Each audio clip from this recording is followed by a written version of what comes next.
Got debris blocking the center lane, 40 westbound near White Bridge Pike and Briley Parkway, exit 204. And in Coffee County, still got that bridge work. Right lane is blocked, 24 westbound at Beach Grove, exit 97. Traffic every 10 minutes, every morning on Super Talk 99.7 WTN. Management.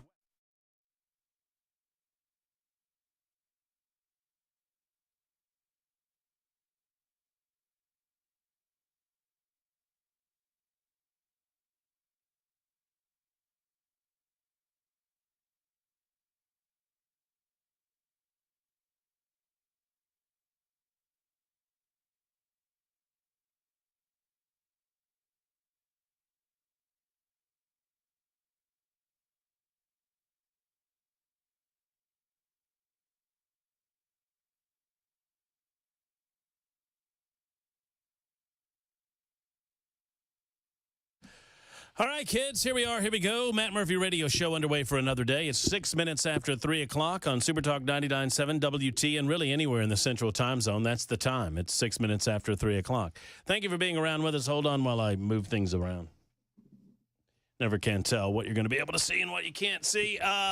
Good to be back with you on this Wednesday, Jan 29, 2025. Man, oh man, it's like an absolute fire hose of news and information so far this year.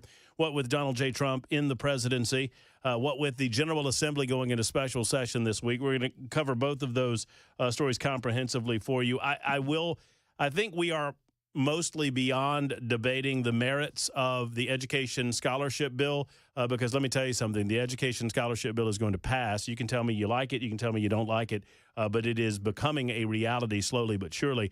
And we'll have Cameron Sexton to speak on that at 6 p.m. this afternoon. And I'm literally just getting that. I am just getting that as we come on the radio today. That's locked down. One of the reasons that I wanted the Speaker of the House to come on the show with us was the disruption, and I'm going to try to be delicate because I was not there and I've not seen it, but the supposed disruption that occurred as a result of immigration policy that's being instituted in the state of Tennessee. That on the heels of Donald J. Trump cracking down on illegal aliens in this United States of America illegally, right, by their very nature. We'll talk more on that. Caroline Leavitt had a few things to say in her first press conference before the assembled press corps at the White House in the press room, and it was absolutely glorious to watch, as I got an opportunity to watch it yesterday afternoon. So I was out yesterday. I want to thank, let me introduce the players of the show real quick so we can get things lumbering under our own weight. It is Locks for Trump Day 333. It is our episode 738. I mentioned that it's Wednesday. There are a lot of platforms to watch or listen. We'll get into that in a moment. But there's Ken Weaver back in the newsroom. News Closet B, we call it, gathering headlines as he does. And we thank Ken Weaver for that. Good afternoon, boys. Yeah. There he is. There he is. I like that. What was the old, you remind me, every time I hear it, you remind me of the old, I think I have this right, the W.C. Fields. Yes, sir. On his gravestone. Have you ever heard this? No. I think because I have decided that on my gravestone or whatever plaque or whatever commemoration there is upon my death, I want it to say, all things considered, I think that went pretty well. That's what I want it to say on my grave. Nice. All things considered, I think that went pretty well. And I think W.C. Fields says, all things considered, I'd rather be in Philadelphia. I think that's correct. Yeah, that is it. I'd rather be in Philadelphia. And I'm reminded of that every time you give me the, hello, boys. Yes. There's Chris Webber. What's up, Chris Webber? Hello. I don't do impressions, so. I think I want to make that a part of the show. Just the lone clapper. Yeah. That's giving you the hello. Thank you guys for helping Cameron out yesterday. I hear he did a great job in my absence. Yeah, it made a lot of people mad, apparently. Oh, education? Yeah. Did y'all talk about education? Just a little bit. Did he go into it? About 4 hours worth. A full 4 hours? Yeah. That's what happened. I could have warned you on that. I mean, look, when you get an issue like that, and I don't blame Cameron necessarily. I understand for you, we call you P1s in the business. That's people that are here every day, and God bless you. We appreciate you. Our livelihoods depend on you, and we thank you. But I understand that subjects like this, when it's such a controversial topic And when it's a topic that most everyone in an area like the state of Tennessee wants to opine on, it can get a little laborious and a little repetitive for those that are listening to the entirety of the conversation. But you have to understand that some people are coming in midway, some people are coming in on the back end, some people need to get caught up. And with that, and we want everybody to have an opportunity to have their say. So I'm not going to dive into it for the full 4 hours, but I can fully understand how that could happen. I had some lively exchanges, man. Oh, yeah. I mean, it was a lively show. Yeah, govern me harder, Daddy. Yeah, That was one of the quotes. I'll never forget that. That was great. What kind of trash are you guys promoting? Just trying to help my dog out, get him out of surgery, and y'all are what? Govern me harder, Daddy? That was from Erica, I think was her name. Yeah, out of Williamson County. Yeah. She She was laid that fired one on us. up. Yeah, that was good. Anti the education scholarship? Mhm. Do you recall anti? Yeah. I would think. I mean, saying govern me harder, Daddy, I would think that would be an anti position on there. Well, look, we will tell you the latest. I understand that there's a lot of consternation and frustration and anger, and, you know, there's a lot of people that are normally friends are going after it on this issue. Here's the bottom line. My grandpa said a lot of things that I remember, but one of the things that I remember him saying is that you can have half of something or all of nothing. And if we are to agree, and maybe we don't, I don't know, but if we are to agree that the current education model is not working to the point that we are okay with the failures in that model, then we need to come up with something that might create solutions for the issues that are present. I understand why some people might take umbrage with these solutions.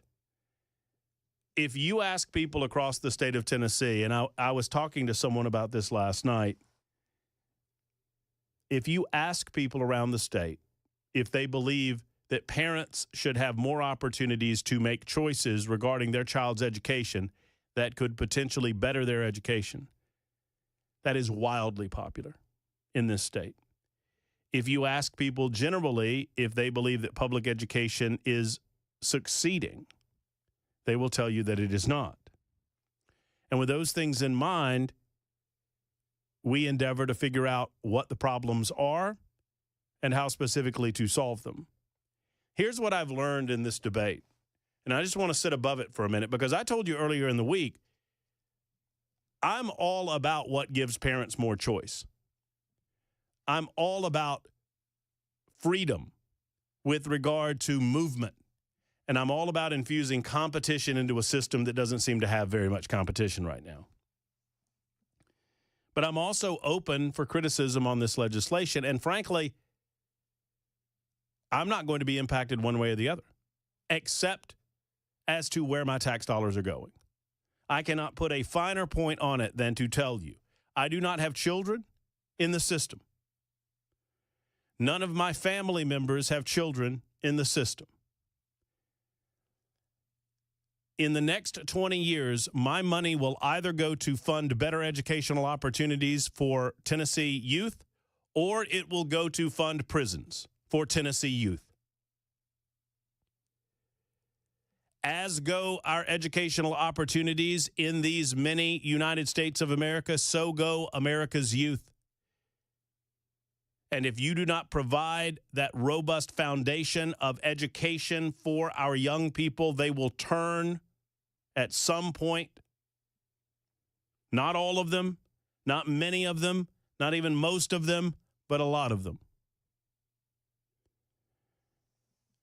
And so for me, it's a matter of what I'm going to be paying for. Am I going to be paying for those that are trying to make a better life for themselves and to do good by their children and their grandchildren, or are we paying for more jail cells? Because the correlation is there, long term, without question. An educated population is less prone to criminal activity. So that's my treatment on it, as much as we're going to go down that road right now. At 4 o'clock, we will have J.C. Bowman on the show. J.C. is a well-known voice in educational circles He is the I don't have it in front of me. I think it's the PET, I think, is the acronym for his organization. I'll figure it out between now and 4 o'clock.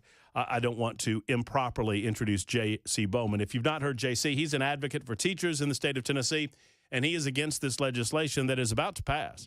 The legislation will not pass today as they have to wait. It has to be another calendar day before it passes, but it is out of the Senate Education and Finance Committee. It is out of the House Education and Finance Committee, and it is on the floor in both bodies. The expectation is a vote will happen, and the expectation is that vote will turn out positively for the governor's push and leadership's push for the education scholarship plan. So regardless of where you are on it, the thing is happening, it seems, and I am of the belief that most of the state of Tennessee is in favor of some forward momentum or some forward movement, even those of us who might have a cause for concern regarding certain aspects of this legislation, generally approving of it. And it's one of the things that I think we're losing in modern society, and I want to talk on it for just a moment. But before I do, and before I get away from it, I want to give you an update on Munson because many of you are already asking me. So if you did not know, yesterday I was out.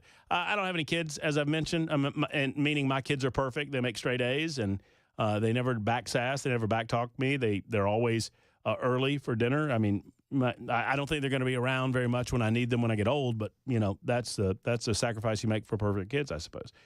That said, your dogs become your kids, and we've got a 9.5-year-old Larry Munson at home, and he had to go through a procedure. We found out he had the cancer, and it was a tumor in the form of a tumor on one of his anal glands, and so we had to remove that thing, and we got it removed yesterday.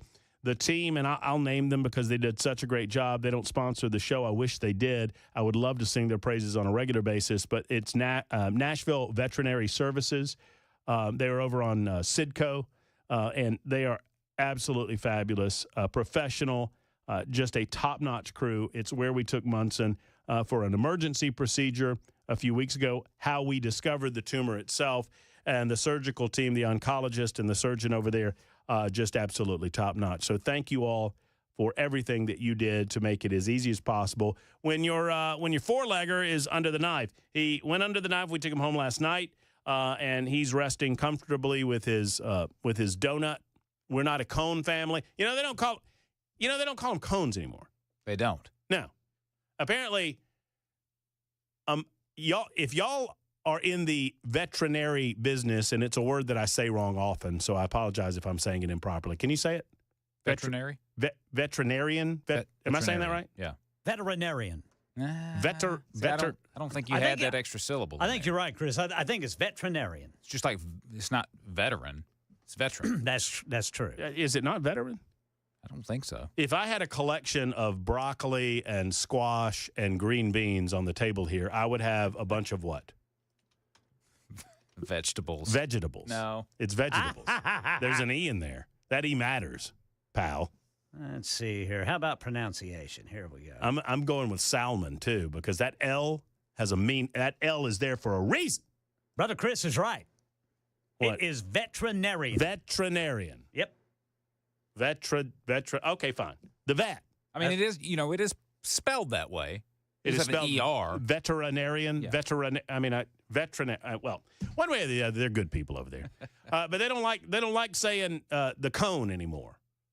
Okay. Because I was getting my consult upon the release of good old Munson, and the lady said, blah blah blah. He's coming out. He did really good in surgery. We got the entire tumor. We're very excited about that. We're sending it off for more testing, and you'll find out from the oncologist about that. And we're just going over medicines. And he does have his e-collar, and we ask you to leave the e-collar on. E-collar. That's what she said. And I was like, and I first thought, like, what, electronic collar? Yeah, that's what it sounds like, right? That's what it sounds like. No, it's a cone.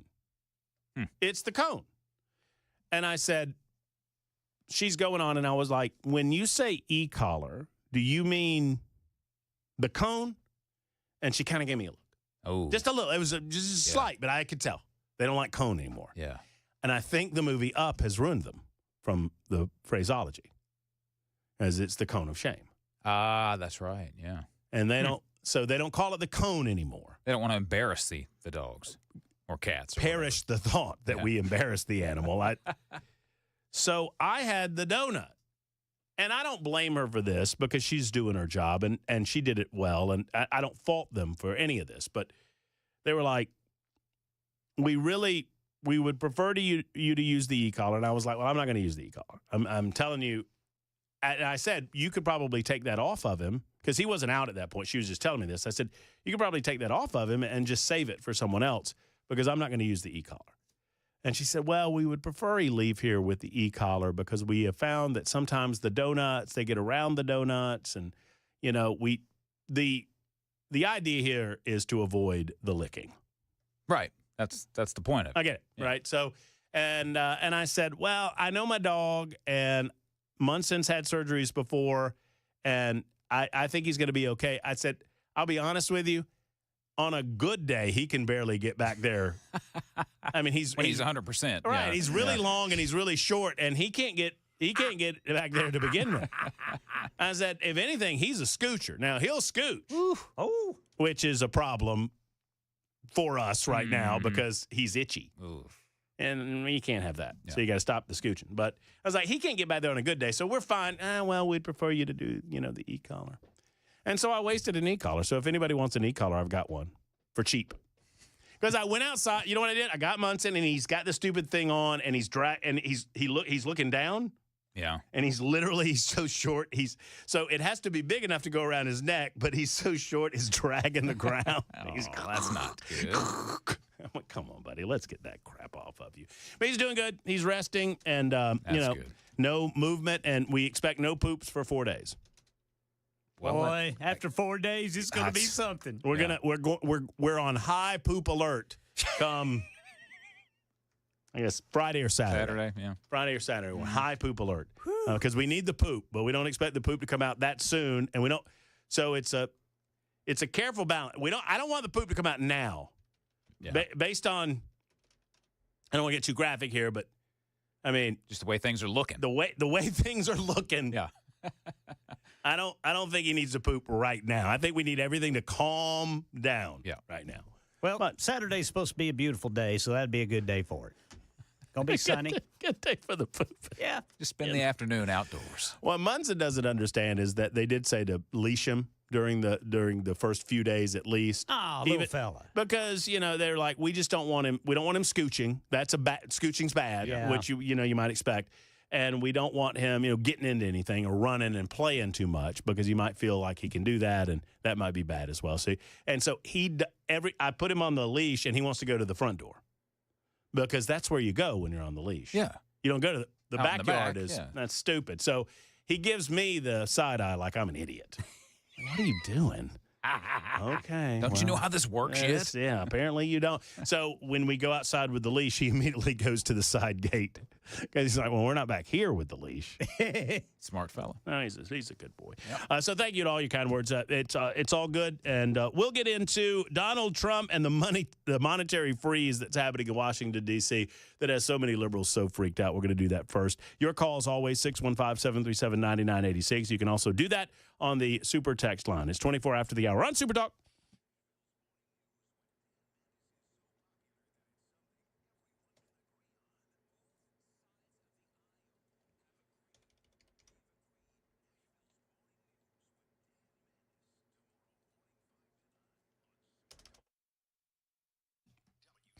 Hello, friends. Matt Murphy for Savory Spice. Savory Spice has 2 locations. They are locally owned. Holly and David are either in Nashville or in Franklin just about every day that Savory Spice is open.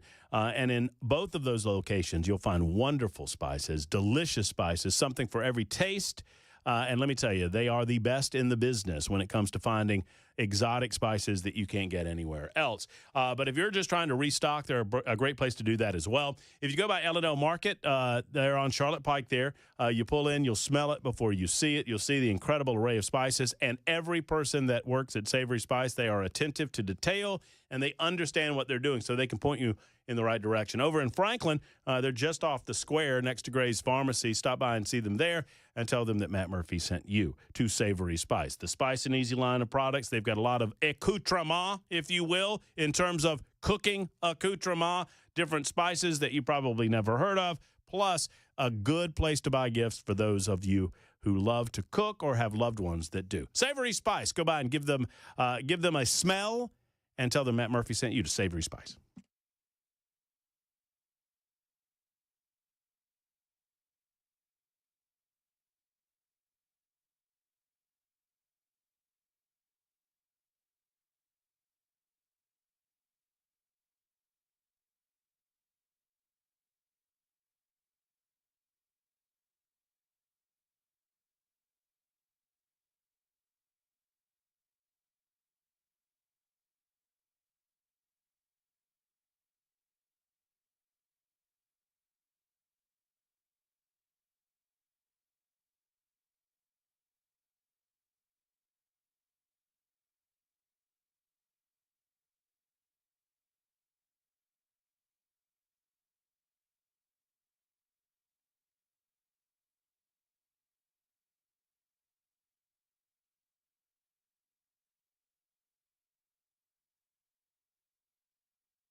The guaranteed offer is the easiest way to sell your home.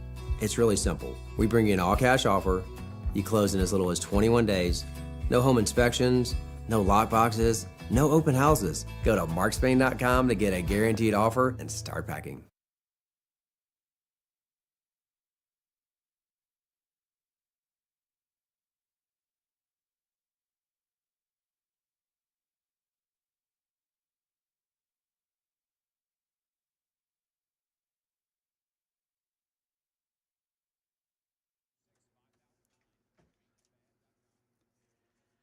Got off to a raucous start at the special session of the General Assembly today. We've got that and more coming up at 3:30 on Super Talk 99.7 WTN. Yes, indeed. We're getting into that a little bit later on in the show in depth with Speaker of the House Cameron Sexton. He'll be on at 6:05 this evening to discuss exactly what went down in the gallery area of the House of Representatives. I mean, obviously, this is almost an annual tradition that some groups are going to attempt to disrupt the proceedings, and then certain individuals in the body, namely Representative Justin Jones, who doesn't seem to understand how a representative republic works, or Representative Gloria Johnson, or Representative Justin Pearson, or J.C. Clemens.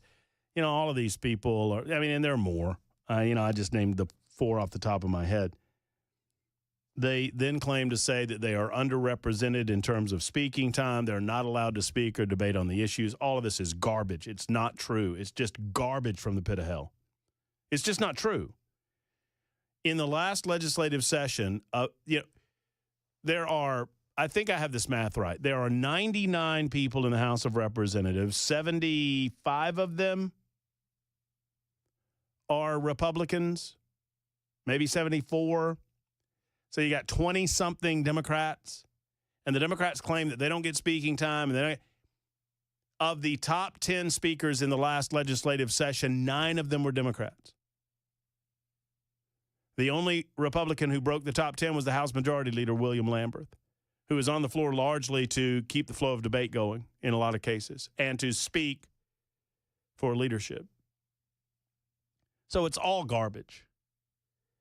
And sadly, their disrespect for the decorum of the body has floated over to the galleries.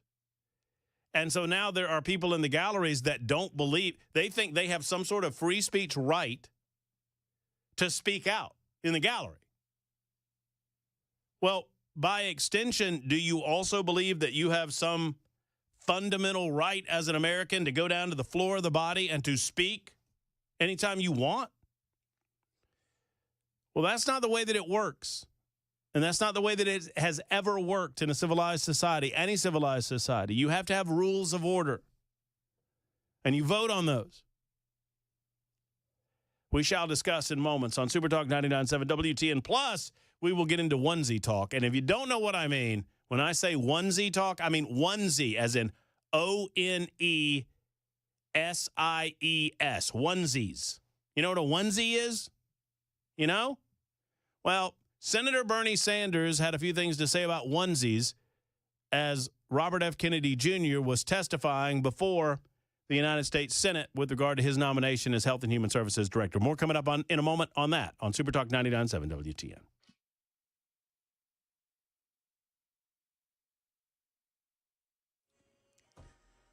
I'm Ken Weaver with your top stories. Full forecast and traffic in 5 minutes. And right now in Tennessee, the special session of the General Assembly rolls on. Got off to an interesting start during debate on illegal immigration in a House committee this morning. Channel 4's Courtney Allen reports 3 women in the audience forcibly removed for disrupting proceedings. The committee chairman said the women were snapping and being disruptive, ordering them out of the room. Shameful. Shameful. Shame. Shame. Shame. One woman is pulled out of her chair and onto the ground. Then troopers carry her out. Troopers carried 2 more women out, including one who testified in this hearing against the bill. President Trump's latest executive orders authorize the use of Guantanamo Bay as a detention center for illegal immigrants. He signed it after signing the Lake and Riley Act that allows federal law enforcement agencies, that actually requires federal law enforcement agents to detain illegal immigrants immediately if they are charged with a crime. Before the president signed the bill, Lake and Riley's mother, Allison Phillips, offered her thanks. There's no amount of change that will ever bring back our precious Laken. Our hope moving forward is that her life saves lives. Lake and Riley was killed by illegal immigrant Jose Ibarra, who had a criminal record but was let out. Costco strike looms. 18,000 Teamster workers set to go on strike Friday unless Costco agrees to a new contract. A Teamsters spokesperson telling Fox News Digital it would be great if Costco actually cared about its employees like it claims to by keeping its DEI policies. 18,000 store employees set to head to the picket lines on Friday. And Kohl's cutting its corporate workforce by 10% to increase profits. Fox Business reports closures of open positions will account for more than half of the total reduction, and it will be shuttering underperforming stores in 15 states by April. That's the latest news. Traffic and weather next. I'm Ken Weaver, WTN News.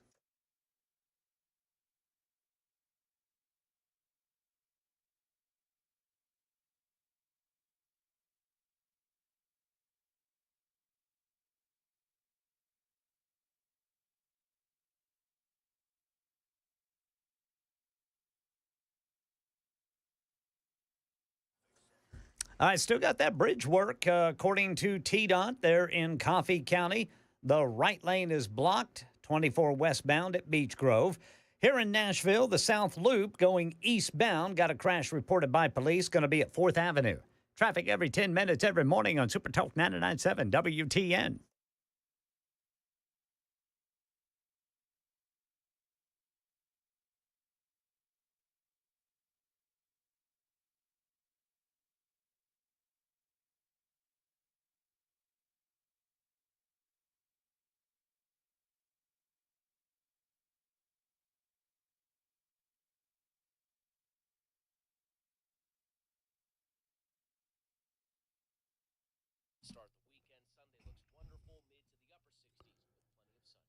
Hello, friends. Matt Murphy for the Glock store. I went down late last week, and I had an opportunity that I've never had presented before me. An AK-47 was put in my hands. I was trained up as to where the all the important things were, like, the safety and the full auto and the single shot places.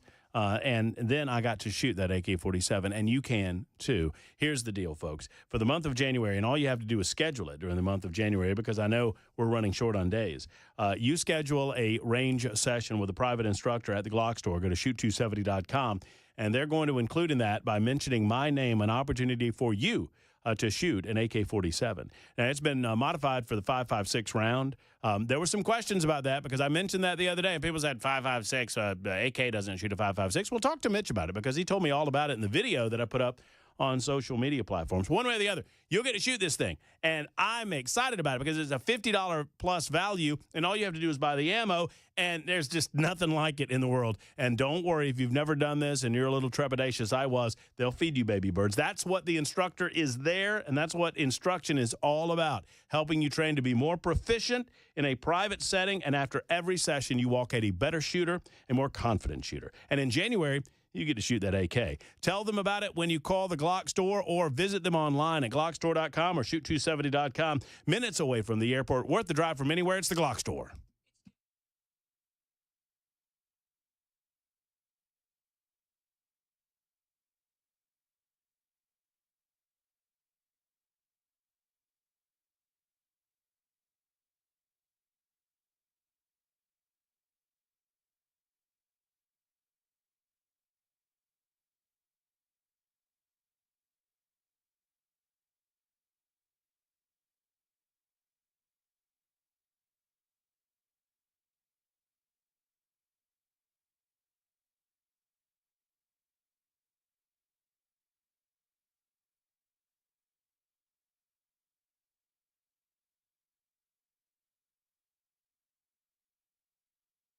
The guaranteed offer is the easiest way to sell your home. It's really simple. We bring you an all-cash offer. You close in as little as 21 days. No home inspections, no lock boxes, no open houses. Go to markspain.com to get a guaranteed offer and start packing.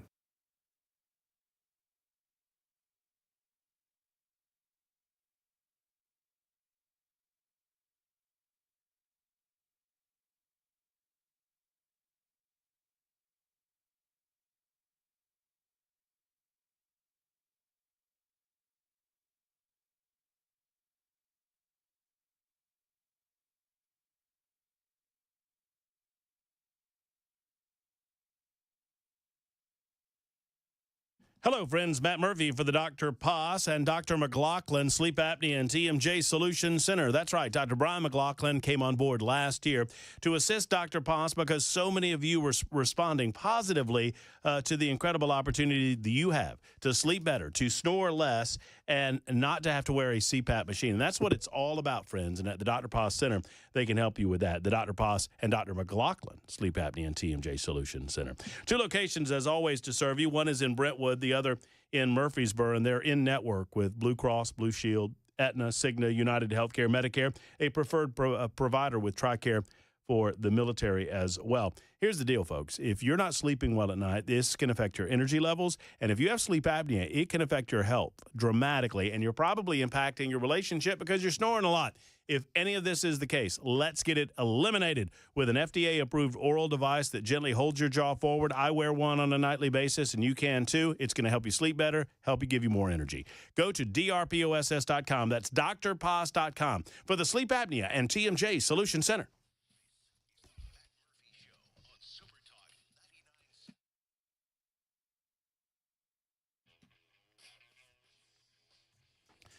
It is Super Talk 99.7 WTN. Matt Murphy and you. I am still getting accustomed to the brand new studio. If you want to see this thing for yourself, if you're listening on the radio and you're driving, don't do anything.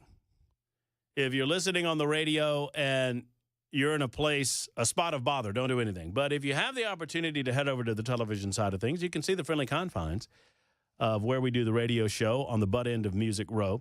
You go over to YouTube, Facebook, Twitter, Twitch, YouTube, Facebook, Twitter, Twitch to Super Talk TV, and there we are. We invite you to be a part of that community. There's a lot of folks that are there on a daily basis in an unmonitored forum. I watch you people every day.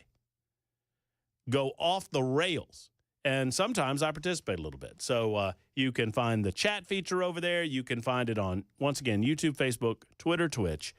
Super Talk TV is up and running. And do me a favor, when you go over there, I mean, just from Murphy to you, just give us the old thumbs up or whatever it is, or subscribe to the page. I mean, we would appreciate a subscription.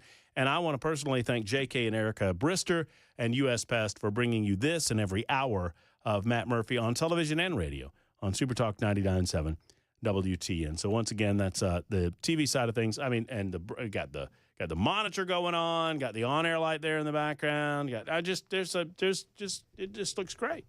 It looks great. And like I mentioned the other day, when I got the breaking news, I'll give you one of these. Is that right?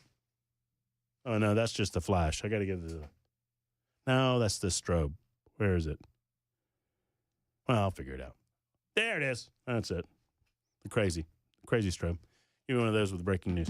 And if you're watching on Super Talk TV, you see what I'm talking about. And if you're not, you're like, Murphy's making no sense right now, but that's okay.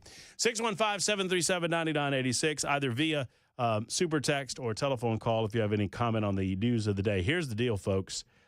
We've got to get to the bottom of onesies. And Bernie Sanders is here for it. Bernie Sanders wants to know if RFK Jr. is pro or anti-onesie. I'm going to play that for you in just a moment on Super Talk 99.7 WTN. I cannot do so right now.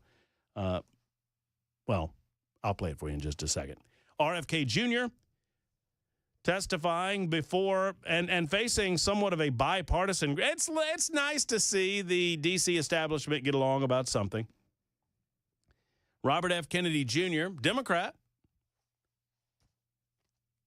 President Donald Trump's nominee to run the Department of Health and Human Services faced scrutiny from Democrats and Republicans alike about his record on the issue of abortion, amongst other things. Throughout the hearing before the Senate Finance Committee, Kennedy Jr. largely deferred to Trump's position on the issue of abortion, stating that abortion regulation should be left to the states, and vowed to restore the protections that were stripped from HHS under the Biden administration. Senator James Lankford, an ordained Baptist minister, asked Kennedy a series of detailed questions about how he would handle abortion policy at the agency, acknowledging that he has a difference of opinion with the nominee, who has repeatedly argued against abortion bans throughout his long public career.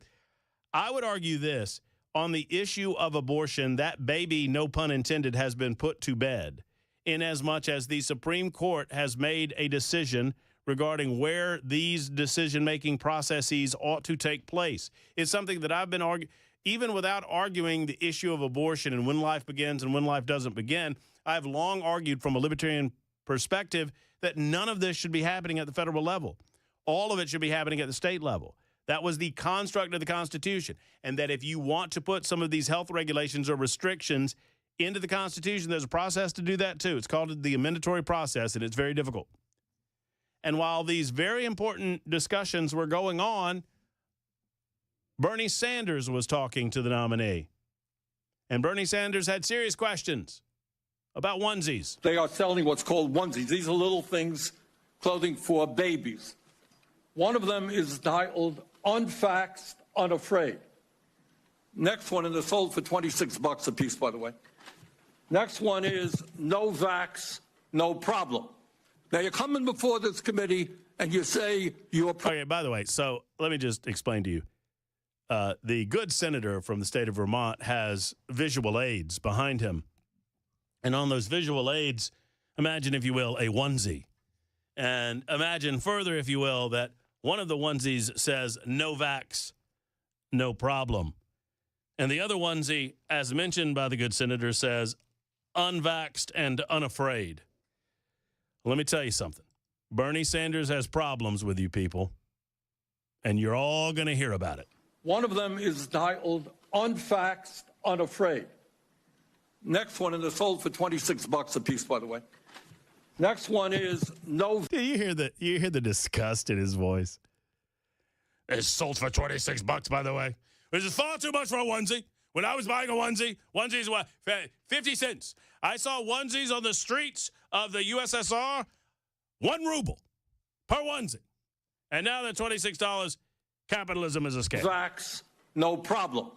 Now, you're coming before this committee and you say you are pro-vaccine. By the way, I'm sorry to interrupt. I'll stop, but I love Bernie Sanders. Can I just tell you that? I love Bernie Sanders. Bernie Sanders is a Saturday Night Live sketch come to life. He's pointing and he's look at this onesie. Look at this one, sir. This onesie says unvaxxed, unafraid, $26. Hair always a little off. Oh, it's all askew. Yeah. You ever seen him when he gets real red?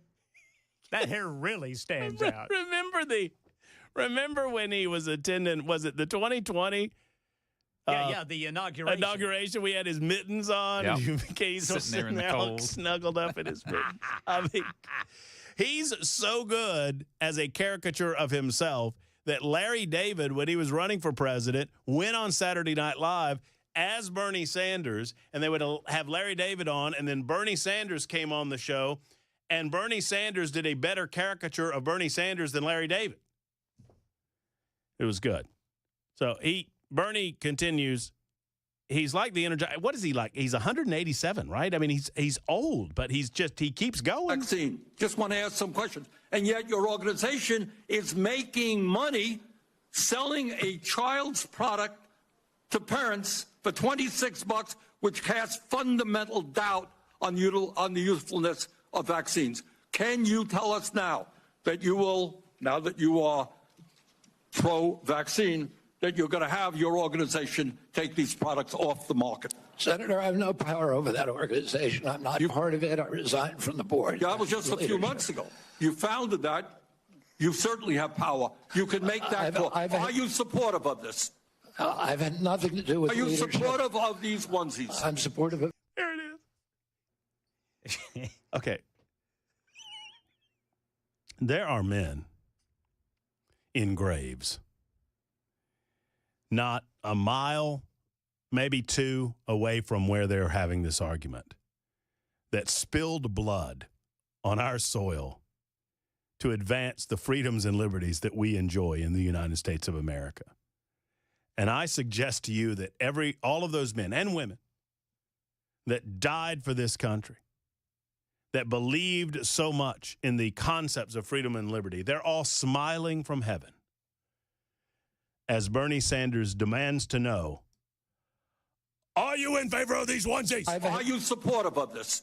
I've had nothing to do with leadership. Are you supportive of these onesies? I'm supportive of vaccines. Are you supportive of this clothing, which is militantly anti-vaccine? I am... Militantly, that clothing is militantly anti-vaccine. And I understand. I've never been before a Senate committee, subcommittee, whatever. I've been deposed on a couple of occasions, and they're no fun. I mean, you feel like anything you say that is slightly wrong, it's going to be dissected in part.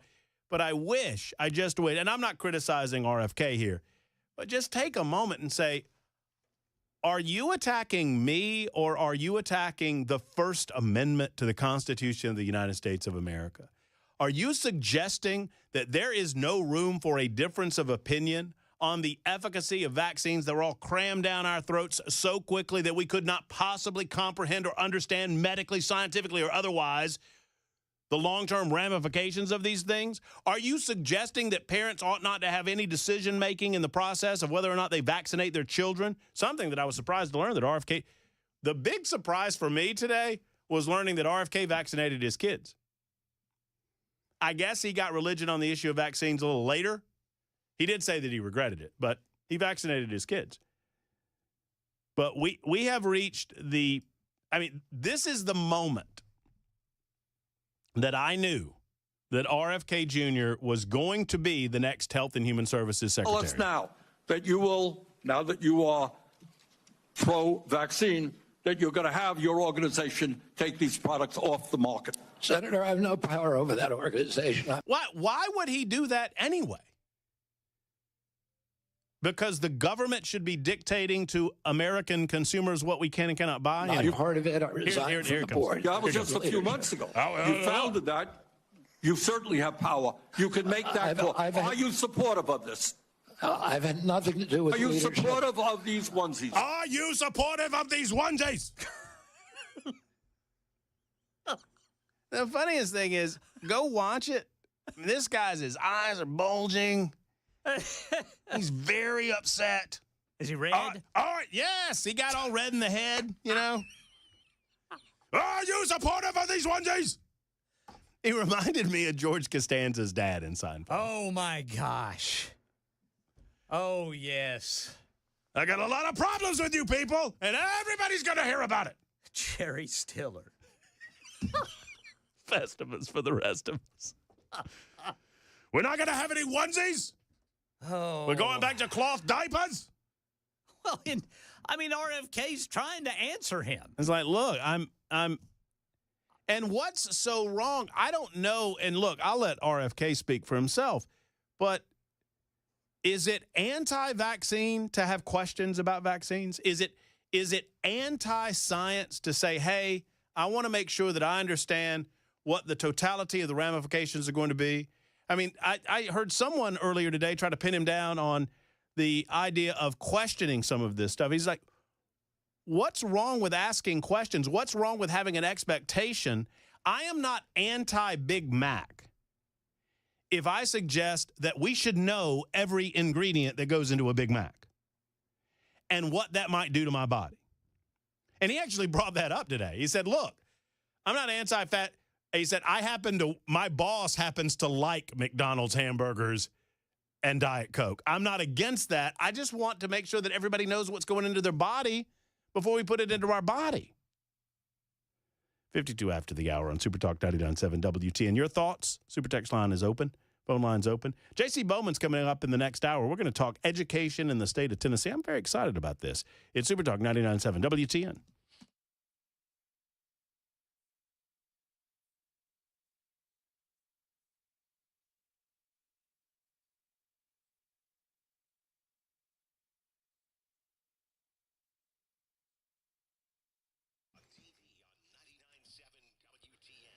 You know, it can be hard to find someone to help you out when it comes to heating issues, especially in the dead of winter. If you've noticed your heater's not operating as it should, if you have a heat pump and it's just not keeping up with the cold weather conditions, if you feel like it is not doing what it used to do, it could be a maintenance call that's in store for you. It might be that you need a repair done on your unit, or it might be time to replace. How do you trust that, right? I mean, I don't know anything about heaters. I don't know anything about these. I know they cost a lot of money when they're replaced. I know someone that I know you can trust because I trust him, and he's helped me out over the last 3 years. It's Jeff Eddy in Efficient Heating and Cooling. I like to say if your heater's not ready, call Jeff Eddy. I like to say that because it rhymes. I also like to say that because it's true. Jeff Eddy and his team will come out and they will repair that unit. They'll get it up and running and give you another season, or they'll tell you. I mean, look, if it's time and you're never going to get maximum value out of it, he's going to tell you that too. And he understands that you're on a budget. So he's going to try to extend the life of that heater as long as possible. But when it comes time, they're an elite pro partner with Rheem, and they could recommend someone for you very quickly. 615-784-4424, 784-4424, or look them up online at efficienthvac.net. That's efficienthvac.net.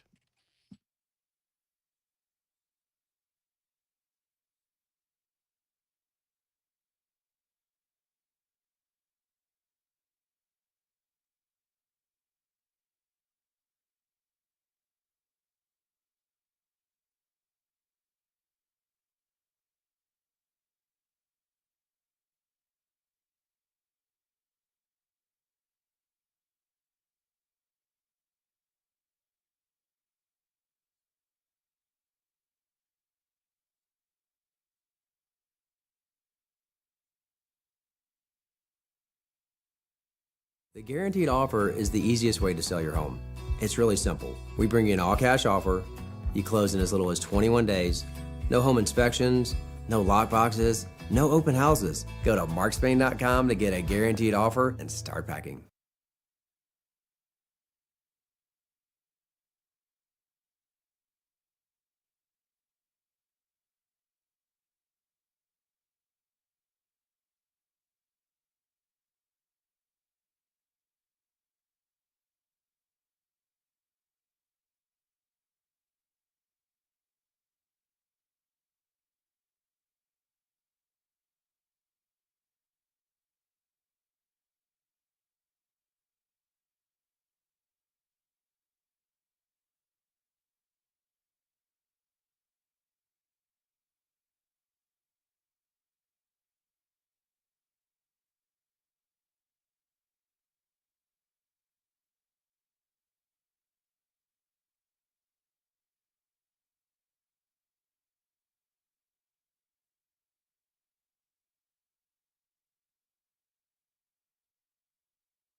The Tennessee Senate passing a couple of bills in the special session of the General Assembly. We'll go over them for you at 4 on Super Talk 99.7 WTN. We will talk about the special session of the... Oh, I'm getting a gift. Hold on while I talk on the radio. JC's plying me with bribes. I see that. That's a onesie. Oh. I wore a onesie one time. I wasn't very... Oh, that's very nice. Oh, see, JC's doing this because he knows that I got the name of his organization wrong, and he wants to make sure that I don't make a fool of myself. JC Bowman is with the Professional Educators of Tennessee, and he will be joining us in mere moments to talk about educational opportunities and how to make education better across the state of Tennessee, not Alabama. Don't do that, Murphy. And what his position is on this bill that is before the General Assembly in the special session. We'll do all of that next. Hour number 2 starts right after Ken Weaver's newscast. And Ken Weaver's newscast starts right now on Super Talk 99.7 WTN.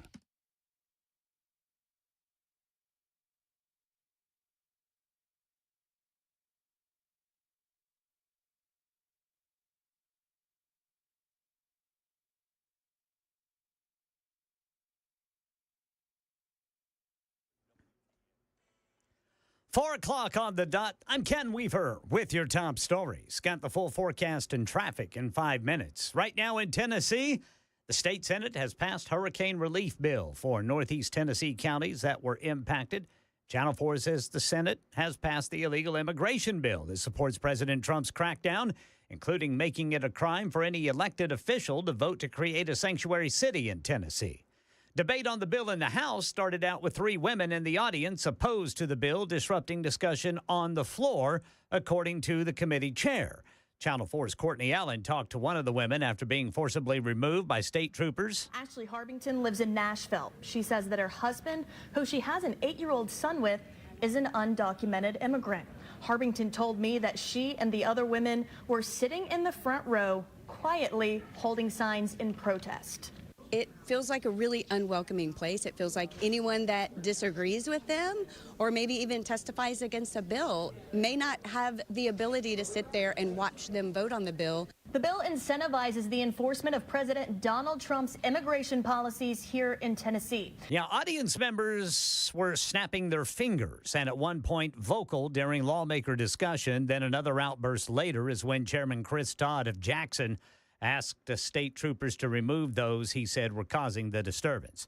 Before he signed the Laken Riley Act today, President Trump says he plans to sign an executive order shipping illegal immigrants off to the Guantanamo Bay military prison in Cuba. We have 30,000 beds in Guantanamo to detain the worst criminal illegal aliens threatening the American people. Some of them are so bad we don't even trust the countries to hold them, because we don't want them coming back, so we're going to send them out to Guantanamo. Laken Riley's mother, Allison Phillips, was there when Trump signed the executive order named for her daughter, murdered by an illegal immigrant from Venezuela who had a lengthy criminal record. I want to thank President Trump for the promises he made to us. He said he would secure our borders and that he would never forget about Laken. And he hasn't. The law requires federal authorities detain illegal immigrants who commit crimes. And the White House walking back its directive to pause federal funding. A federal judge had temporarily blocked it yesterday. Here's Karen Travers. The White House says President Trump's executive orders calling for an end to federal spending that does not align with his policy priorities still stand. But a new memo from the White House budget director rescinds a sweeping directive that would freeze potentially trillions of dollars in federal assistance, loans, and grants. What's unclear is how the president will carry out those executive orders and whether any federal funding would be paused while the administration conducts a review of programs. No more relief for the moment expected in mortgage, credit card, or auto loan rates. The Federal Reserve decided against another cut in the main interest rate it charges banks and held it steady today. That's the latest news. Traffic and weather next. I'm Ken Weaver, WTN News.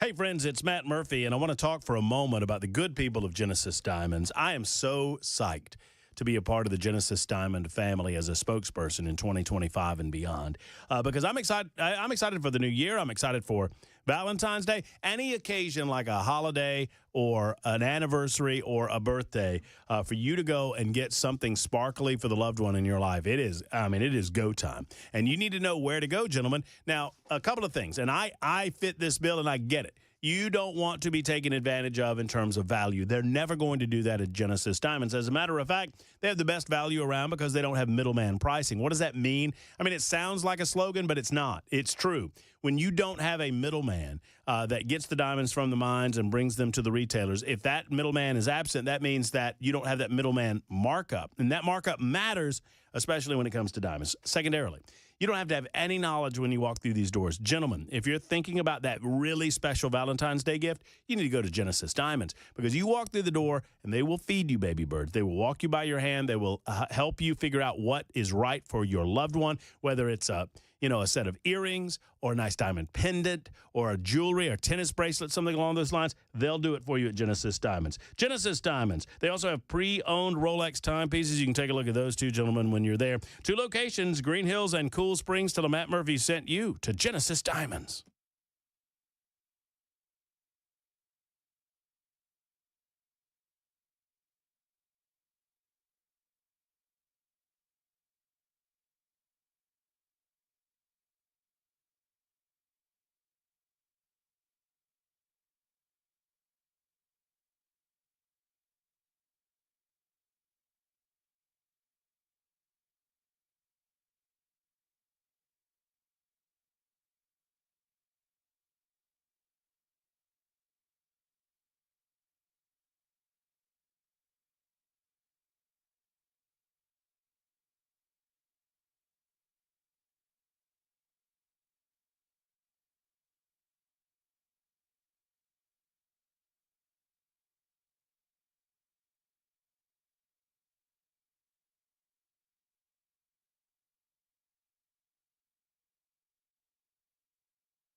Well, right now, 40 eastbound on the South Loop. We've got a crash reported by police there at 4th Avenue. Looking over here in Murray County, we've got a bag of trash blocking the left lane, 65 southbound, right before Saturn Parkway in Spring Hill. And then in Robertson County, crash on the left shoulder, 24 westbound after Maxey Road. And in Coffee County, still some bridge work being done with the right lane block, 24 westbound at Beech Grove.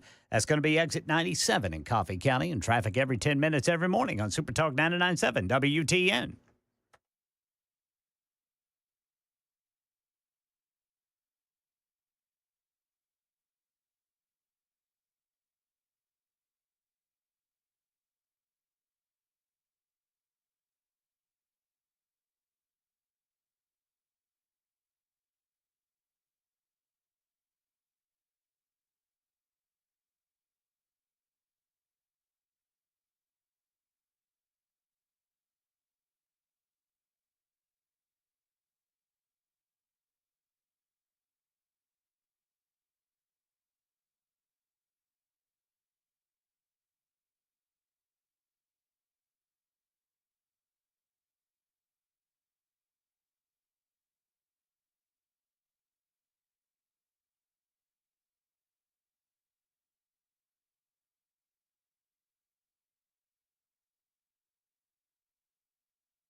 Here we are, and here we go. It's hour number 2. Lots of activity in Washington, D.C. RFK on the Hill being grilled by lawmakers of both political stripes, Democrats and Republicans alike. We'll continue breaking that down. Donald Trump is blowing minds, and I want to talk in the 5 o'clock hour. If we don't get to it in the 4 o'clock hour, I want to talk in the 5 o'clock hour about the religion of government and how liberals are reacting to some of the action in the executive branch as if government is a religion.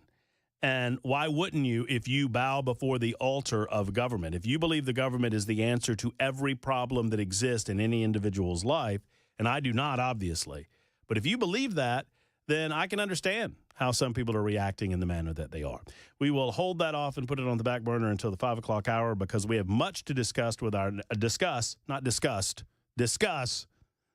Freudian slip, with our next guest. He is J.C. Bowman. He is the head of the Professional Educators of Tennessee, We have not spoken to JC in a month of Sundays, and it's good to have you back in studio with us, my friend. You look great. Good afternoon. Thank you. Good to be here with you.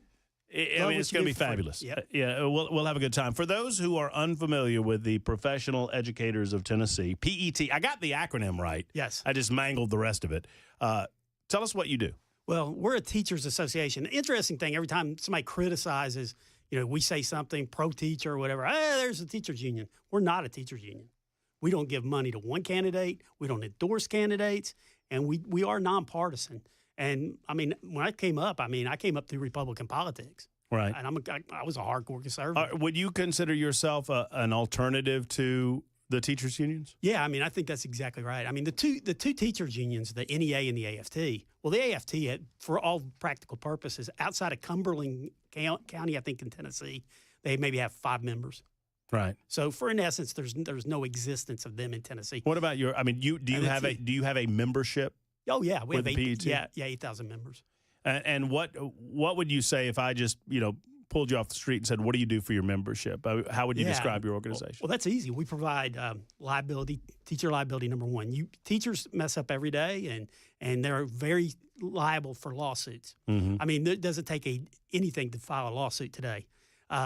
You look at a kid wrong, you grab an arm, you break up a fight. We had a teacher that pulled a 250-pound kid off of a 100-pound teacher, and he weighs about 170 pounds himself, and pulls this 250-pound kid off the teacher. And, of course, what happens? He's going to get sued. Right. And so, we represent them. We have attorneys on staff, and so for that, we do that. We have member benefits. Our member benefits are second to none. Love that. In fact, Matt, I'll give you a membership. You can take it for a test drive for the member benefits. We got more. You can rent a car. I don't care if you rent it from Hertz.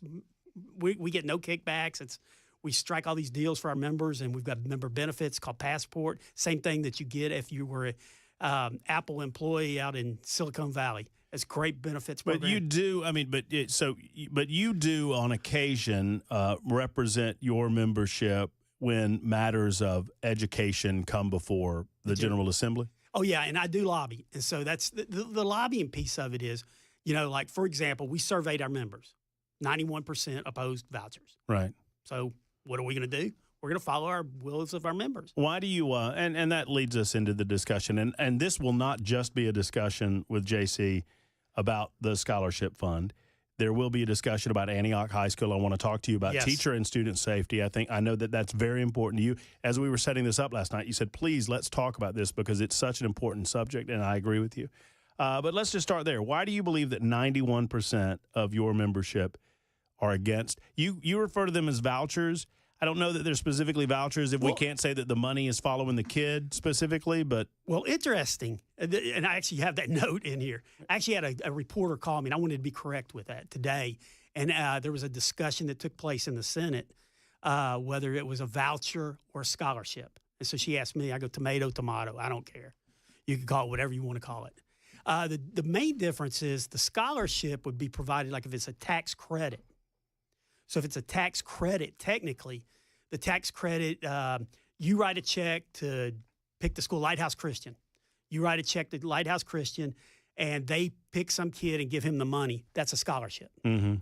If you give the money goes to the school, and that kid enrolls and gets that money, and the money is coming from government, that is technically a voucher. If the money comes from government, it is a voucher.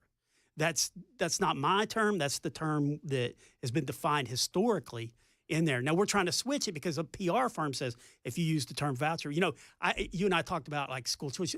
I will tell you, teachers. And not to interrupt you, but there was a big push by opposition to any of this to suggest that any money spent on a scholarship would come out of the education budget. And I think the pushback was to change the verbiage. And whatever. I'm like you, tomato, but I think that was in response to what I consider to be a misrepresentation of what was going on, that any money that is used for these scholarships would necessarily come out of the existing education budget, which I don't think that's what's happening now. No, it is a separate program. Right. And honestly, and here was the thing, last year what hung up the whole deal was John Lumberg wanted this program to actually come through public education, one system. He called it one system. Money follows the child. Mm-hmm. We've already gone to TISA, which is a child-centered funding formula. Let the money follow the child, and that money would go out in one system. I think John Lundberg technically was correct. I mean, I think that if you were going to follow it, it should just be one system, because that way, ultimately, you can't run two systems. What is it they said? Abraham Lincoln said, "A house divided can't stand."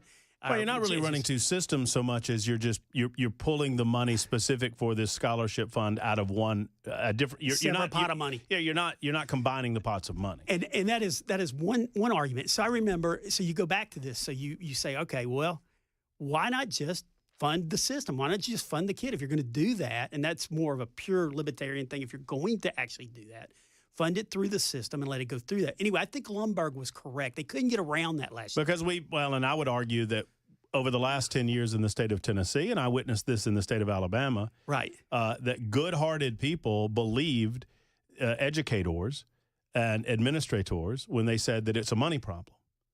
And over the last 10 years, we've doubled the money in public education and seen no good results. And I saw the same thing in Alabama. So, JC, is it a money problem or not?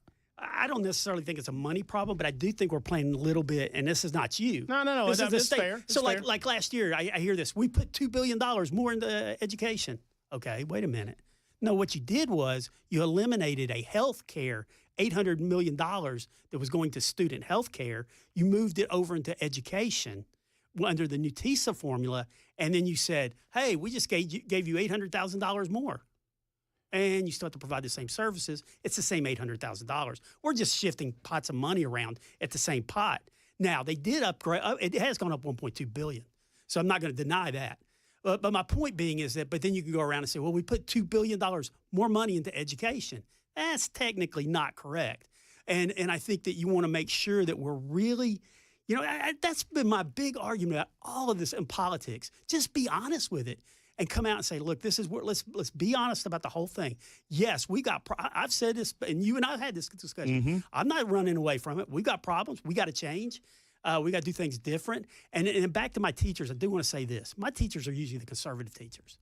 So I want to say, they see their education, their job in education. It's their calling. They really believe that that's what they were designed to do, what God's put them on this planet to do, to teach school and everything. And when everything that comes out of the executive branch, particularly this governor, has been negative toward them, they take it personal. And I'm talking about Republicans who are hardcore voting Republicans think this governor is targeting them personally. Why do you suppose that they think? I mean, so are you suggesting that their perception is that the governor is anti-teacher? Yeah, I think they think he's anti-teacher and anti-public education. Well, I think his statement's been, and I can, on a personal basis, I mean, I don't know how many times I've given up. I don't want to meet with the governor anymore. He wants to talk to me, read my columns. That's by the way I feel. But I would meet with him. I mean, obviously, but he will not sit down and talk to people, and that's why the people that come from out of state or other people curry favor with him and get access to him. He doesn't talk to people here in our state that are really invested in a system that he seeks to improve. Wait, so you are? I mean, you're laying out. I mean, that's why I love you. I mean, no, I get it. I mean, you're laying it out where the goats can graze on it. Do you agree with the premise of your statement that you say do you agree that he's anti-teacher? I do think he is. Explain to me how trying to invest in a different way of doing things. And I mean, so if my television at home, and I'm just on the fly, I'm trying to come up with an analogy. If my television's on the fritz, right, and it's all squiggly, and I can't watch my TV properly, and I get very frustrated, am I anti-TV? No. Or am I recognizing that my television's broken? You recognize your TV's broken. So can you not recognize that the system isn't working for the students and not be anti-teacher? You can, but why don't you talk to the teachers and bring them to the table? I'm not saying all of them. You can't bring 80,000 teachers to the table and go, all right, guys, tell me your ideas. But it would behoove, and last time I used the word behoove, I got a free call from the commissioner. No, I love it. I love behoove. And I said, behooves you to use that word on our show. To sit down and just talk to us what we're feeling. What do you think he would hear? I mean, this is so intriguing to me. So what do you think? Because you talk to him. Yeah. What is the governor going to hear from the teachers that you don't think he's hearing. So let's go back to the thing with Larry Arnn a few years ago. Do you remember that? Vaguely, yes. It was right when I got in. Arnn comes in here and he makes a statement and he says, teachers come from the dumbest parts of the colleges and dumb. And sure. Yeah, and there's sad Bill Lee right there on the front row and everything. I didn't expect Bill Lee to jump up and go and knock Larry Arnn down. Larry's been saying that for 25 years. He believes it. Larry is a bomb thrower and an intelligent man. I mean, he's a brilliant guy. I'm not disputing that, but he throws bombs in these meetings and gets feedback. But there sat our governor. I think it would have been nice, and everybody went to the governor. I mean, Cameron Sexton did it. Randy McNally did it. Everybody else came out and said, those were that man's views. They weren't ours. They go to the governor and say, Governor, can you at least come out and say that you value teachers and respect the job they do? He never commented on that. Wait. So if I suggest to you, and take the governor's motivations out of this. Right. But if I suggest to you that there are teachers within the system that are not performing up to the level of expectations. Right. Am I anti-teacher? No. And I think you're justified. I think there are some teachers. I use it that there are teachers that need to find other careers. So equally, if I, on the other side of that, say that, hey, that I love teachers. I think teachers are great. I think teachers are awesome. We applaud teachers. That doesn't mean that I'm applauding those that we recognize are a drain on the system. So, I mean, anytime you're talking about a system that large, you're going to probably at times sweep with a little bit of a broad brush. Yeah, and I think that's right. And I try to give him the benefit of the doubt, believe it or not. I really do. I try to find some good things that he does and do that. But I think that we feel like, and I'm going to say this, the opinion, if I put out a statement right now and we say on the internet, on Facebook, and we go, what is your opinion of Bill Lee? I bet you, and I'm just guessing, 90% of the criticism from public school folks or from would be negative. And it's not just over, and it's not about vouchers. So what has he? So I mean, I'm fascinated by this subject. I want to dig too deeply into it because I mean, it's neither here nor there. But you have the experience. You've sat down in front of him. You've talked to him. So I don't want to put words in your mouth, but it feels like you question his motivations. I do. Okay, so if you question his motivations, what actions do you believe he has taken that is negative or anti-teacher? Let me give you specifically as a governor. Let me give you something today. Today on social media. Today, Tennessee came out, NAEP. We did really well in NAEP, the national. Tennessee came out, did well on that test result. Right. We by the way, Florida, which were not so good. Not so good. Yeah. Right. But Tennessee did real well. All of my friends in the Democrat Party were quick to jump on this Florida result. Yeah. That's coming to the state of Tennessee. But so with that, instead of saying, congratulations, teachers, great job, whatever, he goes, this proves that school choice works. Look, and by the way, here's the test results for NAEP. And it's kind of and or. Why can't he just had 1 second and said, good job, teachers, Tennessee's on the right track. Take kudos. I mean, JC, you and I are friends. I feel like your membership, are they children? Do they constantly need to be patted on the head? No, but they don't feel like that they're even recognized. Is education working? It is. Education's working for the average Tennessean. I think it's working for the You got a 39%. I mean, you understand that 39% of graduates are proficient in what they're supposed to be proficient in the state of Tennessee. You know the numbers. According to what? No. According to I want to go back to this because this matters to me down the road. This has been my argument. Let's be able to compare apples to apples. Okay. It's a perception that private schools somehow are kicking public schools' rear end.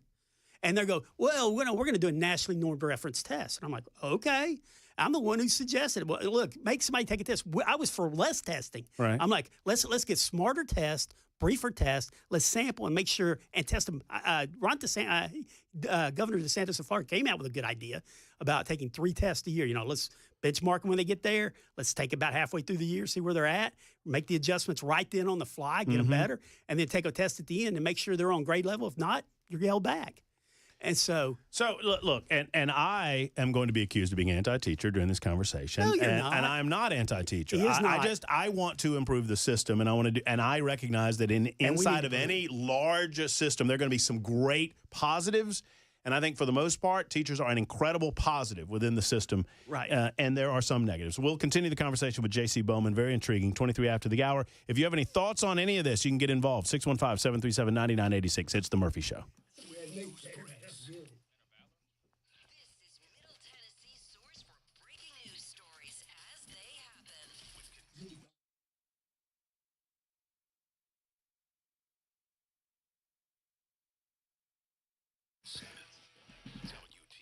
You know, we're just talking about this, and I'm not trying to oversimplify the point, but good educational opportunities when young men and young women are of an impressionable age are so important down the road in terms of whether they're a positive or a negative influence on society. And sadly, when you become a negative influence on society, sometimes you turn to a life of crime. And if you turn to a life of crime, you have to pay the time, right? So that all sets up this.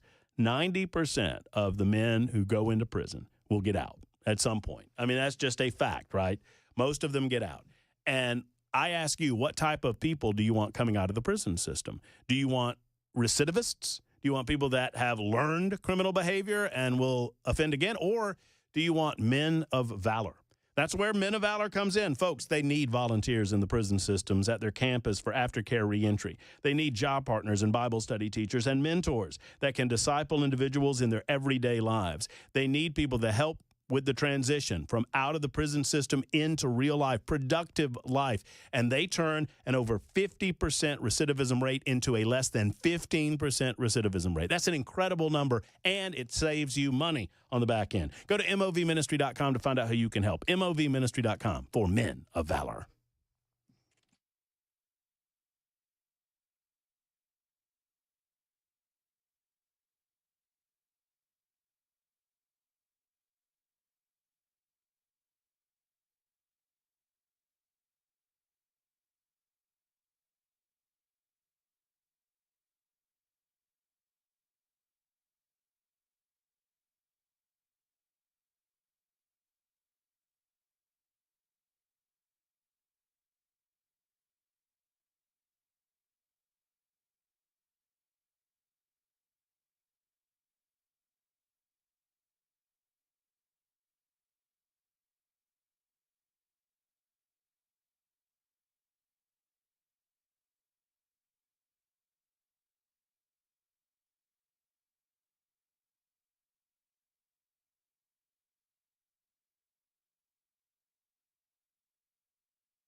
The guaranteed offer is the easiest way to sell your home.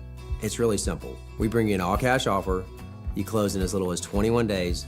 No home inspections, no lockboxes, no open houses. Go to markspain.com to get a guaranteed offer and start packing.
Well, the state Senate has passed a couple of bills in the special session of the General Assembly and has recessed for the day. We'll tell you what else is going on coming up at 4:30 on Super Talk 99.7 WTN. All right. Thank you much, Ken Weaver. There's Ken Weaver over in News Closet B. Chris Weber's controlling the experience, screening your telephone calls, and generally speaking, making sure that everything that comes out of our speakers is as good as humanly possible. And my name is Matt Murphy, and I host a gathering until 7 o'clock tonight. And in studio with us is J.C. Bowman. Listen, I understand that some of you are talked out of the school choice issue. You're talked out of the scholarship bill issue, and I'm hearing you. I see you there, but many, many people are just kind of waking up and paying attention to it. And so we're trying to mass communicate as opposed to narrowcast.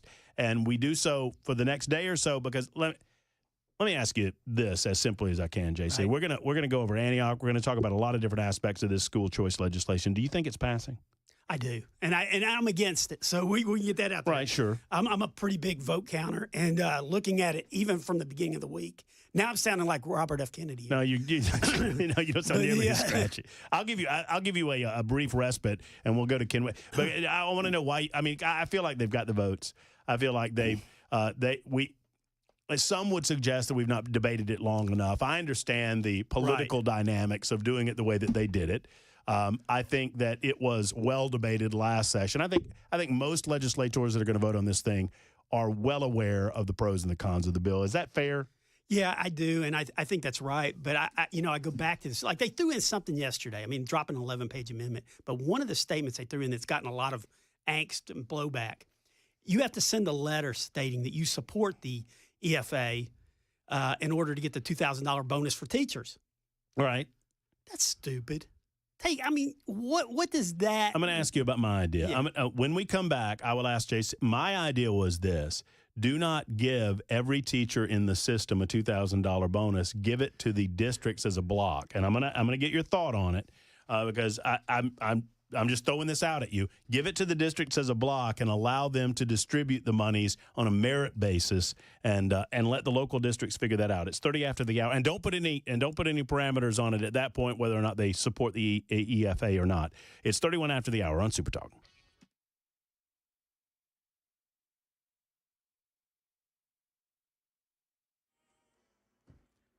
I'm Ken Weaver with your top stories. Full forecast and traffic in 5 minutes. And right now in Tennessee, the Hurricane Helene relief bill has passed the Senate in the special session of the General Assembly.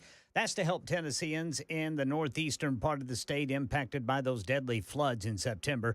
The Senate also passed the illegal immigration bill to support President Trump's crackdown. It also makes it a crime for any elected official to vote to create a sanctuary city in Tennessee. The Senate has recessed until tomorrow. Meanwhile, 3 women in the audience were forcibly removed by state troopers from a House committee hearing on the illegal immigration bill after the chairman said they were disrupting discussion on the floor. One of the women tells Channel 4 her husband, whom she has an 8-year-old son, is here illegally. It's really, really scary. He has been here for over 20 years and built a life, has a successful business, and there are many, many families and individuals also like that, just looking for a better life and have been here for many years. Where do they have a home to go back to? This is their home. Now, the bill sets up an illegal immigration enforcement division within the State Department of Public Safety, requires law enforcement to notify federal immigration authorities when an illegal immigrant is charged with a crime in Tennessee, and it makes it a crime for any elected official to vote to create a sanctuary city. And just before President Trump signed the Laken Riley Act. Today, I'm also signing an executive order to instruct the Departments of Defense and Homeland Security to begin preparing the 30,000-person migrant facility at Guantanamo Bay. Trump added some of them are so bad we don't even trust the countries to hold them because we don't want them coming back. That's the latest news. Traffic and weather next. I'm Ken Weaver, WTN News.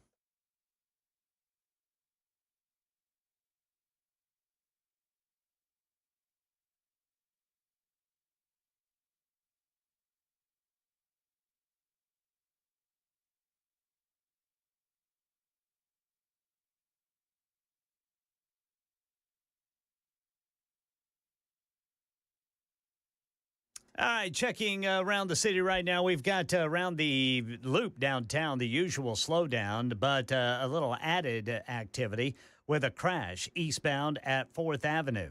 Also, a right lane is blocked of 40 westbound there at Fessler's Lane. In Cedar Hill, Robertson County, we got a accident with the left shoulder blocked 24 westbound after Maxey Road.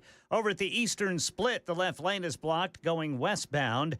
And then in Berry Hill, 65 northbound before I-440, police reporting a crash there. Traffic every 10 minutes every morning on Super Talk 99.7 WTN.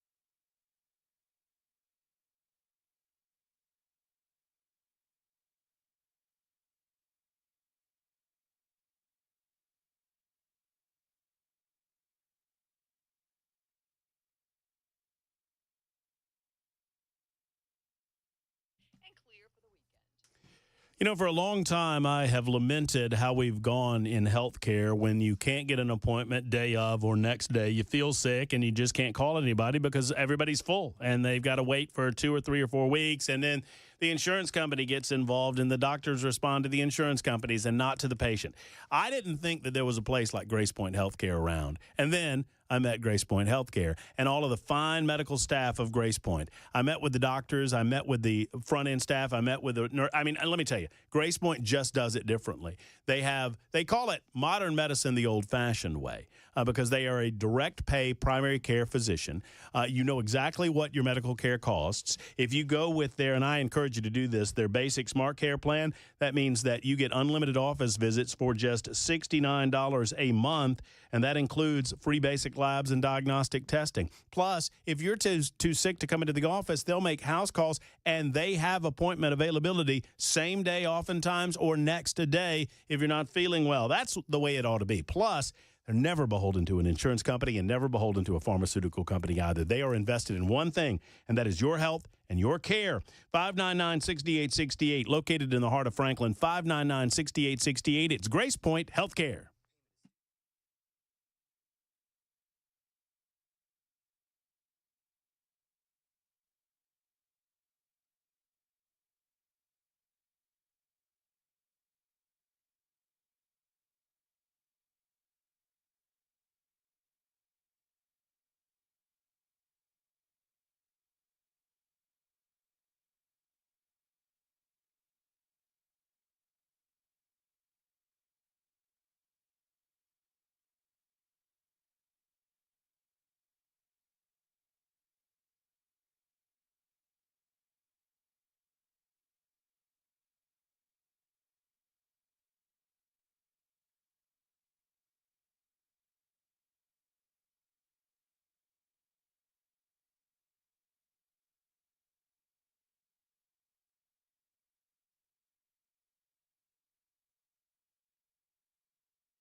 Super Talk 99.7 WTN, Matt Murphy, The Matt Murphy Show. You know, we'll look back fondly on these days where we laboriously discussed the concepts of school choice once this education bill is passed in the special session. And the belief is it will be, although there is a big push. It's my understanding. I'm getting my little birdies, JC. You're not down there. You're not whipping votes. You're not doing your deal over there at Cordell Hall. You're here with me. You're slumming it with me. I better get over there. well, I lose. Apparently, there's a lot of this is the crunch time, right? They know that votes come tomorrow, and every interest involved in this is trying to make their case, be the last one in the room, I suppose. You've said you're against this. I want to go over this real quick, and then I want to get Annie on. Right. Just give me the 25-word version as to why you are against. I mean, you've been in favor of school choice in the past. Right. I mean, I think everybody's in favor of school choice at some level. So you go down through the thing. So you can even be for vouchers. If you wanted to for low-income kids, if you wanted to say that. If you wanted to be for vouchers for kids in failing schools, kids that are bullied. If you wanted to be for something like that. But when you start getting into the universal voucher, that's a key word. It's a different thing. The state's own statistics show that 2/3 of them are going to be kids already enrolled in private school. How does that improve public schools? It doesn't. That's my point. It's not going to help it. So if it were limited to those who were not currently in private school, would it change your dynamic or change your opinion on it? It would, and I would put a cap on it. The other part is the financial piece of this. That I'm concerned that it would go like Arizona, and the next thing we're looking at $700, $800 billion, right. $1 million or whatever the number was. It'd be up to $1 billion pretty quick if we don't keep our hands on it. Because then what you do, Matt, you bring in a whole new lobby coming in. Then you get like a Michael Loft, the AFP. No offense to these guys. I shouldn't call names. But you get these other groups that come in, and then are going to lobby for them to raise their tuition. Oh, 77,000 is not enough. We get 8. We got to raise more. Because, look, the tuition is $10,000, usually basically. $7,000 is not going to pay it. There's not a kid in East Nashville going to Innsworth. And then you got the schools that are going to accept it. And so that testing's an issue for me. They've written the names of at least two vendors into the financial document that I have some problems with, Students First Technologies, which was just removed in Arkansas and I think West Virginia. So, you might want to look at some of those. I think the 74 has done some articles on the Students First. If I gave J.C. Bowman the ability to craft something, a piece of legislation or, a law, whatever, that you believe would be most beneficial in improving educational outcomes, what would it be? I would go into school systems. First off, you have to analyze it. You have to know where they're at, Matt. So, I'm not against testing. I think we need to be smarter testing, less testing, some of the things like I talked about, benchmarking. Then you go into schools, districts that are continued problems. It's always the carrot and the stick. What will it take to get these teachers here? Like for example, at the end of the day, it's still blocking and tackling. It's a three-legged stool. It's the teacher, it's the curriculum, and it's the kid in the classroom, three-legged stool. You got to get these teachers in the inner cities. These teachers stay there 2 years, they're gone. 1 year, they're gone. If they're Teach for America, they're there 10 months and gone. You got to get a teacher to stay for a long period of time and learn to hone their craft and put your best teachers into the harder districts to teach. Why do they leave? Not lack of support from the administrators. The curriculum is almost self-directive now. The state sets the standards. They say, here's the 5 books you can choose. It's basically they're picking your own books, so you can't go outside there. Give the public school system freedom to do the things they need to do. And by that, I mean, what if standards need to be changed? Every time that we do a standards rewrite in Tennessee, the teachers will come back and say, okay, here's the top 100 standards in 3rd grade that a student needs to learn. We send them up to this committee, this blue ribbon committee at the state. They come back and there are 180 standards. Somebody said, well, New Jersey's doing this or California's doing that. Let's add this to it. And our teachers don't recognize the stuff. So, make it that driven. But if you could do that, and then if they're in a failing school still, yes, they need to be able to move along those lines to another school. And then but only at that point could you do that. And then you need to take that school and turn it around. It's interesting. And in that answer, and I intentionally tried not to interrupt it, you say that these teachers, particularly teachers in the inner cities, leave after a fairly quick turnaround. Well, I don't think they don't leave the profession, do they? They do. They just leave the profession entirely. They don't go to the rural communities statistically. No, it actually kind of works backwards. They'll come here. It's money driven, so you'll come to a system and say, look, I can make more money going to this system. Mm-hmm. Like, look, take a little county like Cannon County. They're over there in Cannon County for a year or two. They come over here, and then they go to Rutherford County. But you don't see a lot of movement from Rutherford County to Metro Nashville schools. Right. I mean, and it does it not boil down to the more successful systems see more parental involvement? You do. And that's exactly Wilson County. And we can't. And so Rutherford. It occurs to me that all of this talk and look, and I'm not against trying to figure out how to crack the nut, but until we get to that, until we get to the idea that parents cannot just hand their kids to the school system and expect that without a level of involvement, they're going to get a good return. I mean, I don't think the government can solve that problem. No, and that's exact. Government's not God. You said that. I think that's your next Right. hour. But one of the points that I spoke in Memphis, and I was in Memphis, and I was talking to a school, and this lady goes, "Do you know what's wrong with public schools?" And I go, "No, ma'am, but I get the idea you're about to tell me." And she goes, "I am." And she said, "It's because parents aren't involved." I said, "Okay." I said, I would disagree a little bit. And she looked at it. I said, "No, we don't want them involved. We want them engaged. We don't want them like driving by like my dad did and threw me out at the school. That's involvement. But engagement's when my dad's checking to make sure I do my homework and everything." Right. I mean, and I think on some levels there's more parental engagement than ever before. There's an ability to check behind the student and whatnot, and but on some fronts there is none. And it is not. Not only can the government not accomplish that task, I don't think it's the government's job to try to accomplish that task, and I don't know what to say to it. No, and I think we've taken on in things in education that we have no business taking on. And I will say mental health, probably something. Well, mental health, and in some systems you see robust disciplinary issues that the system itself, I mean, it feels like you squeeze on, it's that balloon game, right? You squeeze on the disciplinary issues and then it pops on the other end, and it's almost impossible to chase that rabbit. And I'm not against the mental health thing. I want the experts to deal with the mental health. I don't want, our guidance counselors necessarily dealing with some of this stuff. That routes us over to Antioch, and I wanted to ask you about your thoughts on, I mean, by all accounts, and I've tried to not prejudge any of this before all of the information comes out. I mean, obviously it's a tragedy and it's a disaster. It is. Apparently there were some form of metal detection. Those things got removed.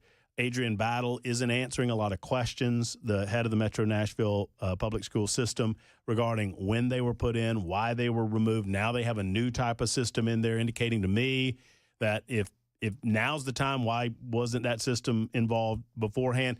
And then you hear about this student that apparently there were red flags galore that existed with this student. He had a box cutter at one point, and you were telling me during the break that there's a lot of evidence that that perhaps some have been discouraged from hardline disciplinary practices within that system. That is absolutely right. Talk to me about that. Yeah, so my understanding is that principal actually has gotten in trouble and had to learn not to suspend kids at such a high rate. She had suspended a lot of students for discipline issues. And quite frankly, Matt, when kids are such a behavioral problem in the school, not only does that student need to sit back and get the parent involved and need to do things, the other kids and they need to see that example of kid. I tell people this is actually one of my favorite areas of background. I have a background in this, so I'm like antecedent, behavior, consequence. And these kids are not seeing any consequences for misbehavior. And what do? That encourages misbehavior. Encourages more misbehavior from other people. And so, my understanding is that these principals over here, their hands are tied from central office. So this is a school board issue, and this is Adrian. So your information indicates that the principal of Antioch High School was told that, or on some level was instructed by her superiors that she had too many suspensions going on at Antioch. I think that's accurate. That's what somebody has told me, and I trust this source. I mean, we're hearing that, and I trust you. I don't believe that you would say that without trusting the source that tells you that, so we further that along. I mean, this seems to be a pattern of behavior of mollycoddling the rule breakers, hoping that everything ends up okay, and we have a 16-year-old child dead, potentially, at least in part, as a result of some of that mollycoddling. That's what it appears. And I think if I'm the the superintendent of the district, I'm not going to answer a lot of questions either. In your opinion, is Dr. Adrienne Battle, should she be fired? I'm not going to go to that extreme. Not that I shouldn't. I think that, she's got some explaining to do. And I think the school board needs to hold her accountable. And if the school board doesn't hold her accountable, I think the state needs to have a hearings and look at it and bring it up there. This is where the state could actually really do. They're talking about taking over Memphis, Shelby County schools for something that Cameron Sexton says is going to happen. Yeah, well, whether that needs to happen or not, there's some problems with that superintendent that he liked, the previous superintendent. But in this case, I think that it would behoove him to bring her in and ask some questions about what it's like running an urban district, number one. And I would have a true Q&A about Antioch and ask some of these questions publicly. Are you in favor of, either just in your involvement in school systems, in your career, or as the leader of the PET, are you in favor of, in some of these systems, having the technology like metal detection or some sort of weapons detection? I would expect. Yeah, absolutely. My teachers, the one thing is, if you can't keep kids safe and you can't keep the faculty and staff safe, we're out of business anyway, Matt. It won't, school choice, vouchers, they ain't going to matter. We're all out of business. It's an explosive conversation that needs to happen regarding whether or not, because of paperwork, I don't know what reasoning might have gone into removing metal detection in the aftermath of COVID. But what we are told is that the superintendent Battle said that there were unintended consequences. I'm hearing that those unintended consequences were demographically based, and she didn't like that. That's what Fran Bush alleges. Fran Bush came out and said exactly what you just said. Now, let me go back to something. You may remember we were on this show and on Damn Nanas. I did it the same day. I talked on both you guys' show. And the one thing that we were on was about SROs in our schools. And they didn't want SROs in schools until we certainly not in elementary schools, right? No, and because we raised such a scene on this that actually now they got SROs in schools. Incredible information. Tell us what you think is next for. You mentioned, I asked the question and you answered it. So on the issue of the special session, you think this will pass? How much impact do you think it will have? At the end of the day, it's going to be kids already in private school benefiting from it. The money's going to go up. I do think there's going to be some problems with the hold harmless. We didn't get into that, but I do think that I don't think the math is right on it, and I think they're going to discover pretty quick. Kind of that floor of funding that they're talking about? Yeah, they're off on that, and I could explain it, but I'm not going to get it. Your viewers are run off the road bored with this one. But at the end of the day, they're off on their math with this, and I think that I think their intent. I think on this, I think the governor's actually right. I think he intends that not one school loses a penny. I believe he believes that. But I think his math is wrong. Whoever's doing it for him is wrong, and I think it will hurt public schools. If nothing else, he needs to factor in. I actually have like 3 more little quick points with him that you could actually add to it and make it better. Take out that crazy, you got to agree to it to get the money for teachers, and then go back and add that. It would be a little more palatable maybe, but I think public school teachers oppose this steadfast, and I think it's going to be mashing of the teeth and I think there's going to be some lawsuits over it, and I think we're going to see the next 3 years will be coming in. But at the end of the day, you can't stop something when they got the votes. JC, always illuminating, always eye-opening, whether we agree or disagree. I so appreciate your appearances on the show. Thank you for being here. Thank you. Anytime. There's JC Bowman. We'll be back in a moment. It's 52 after the hour. You're listening to Super Talk 99.7 WTN.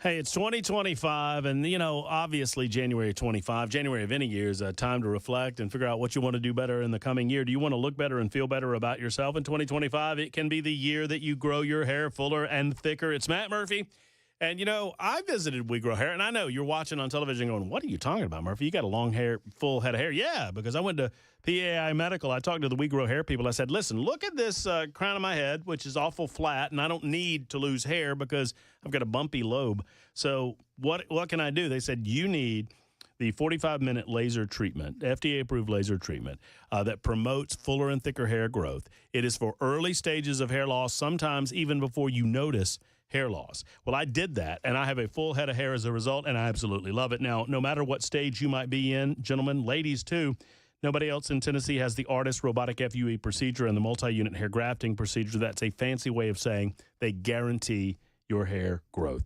Backed by the only company that I trust, We Grow Hair. Go to WeGrowHair.com for PAI Medical or call 615-376-6010, 376-6010.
The guaranteed offer is the easiest way to sell your home.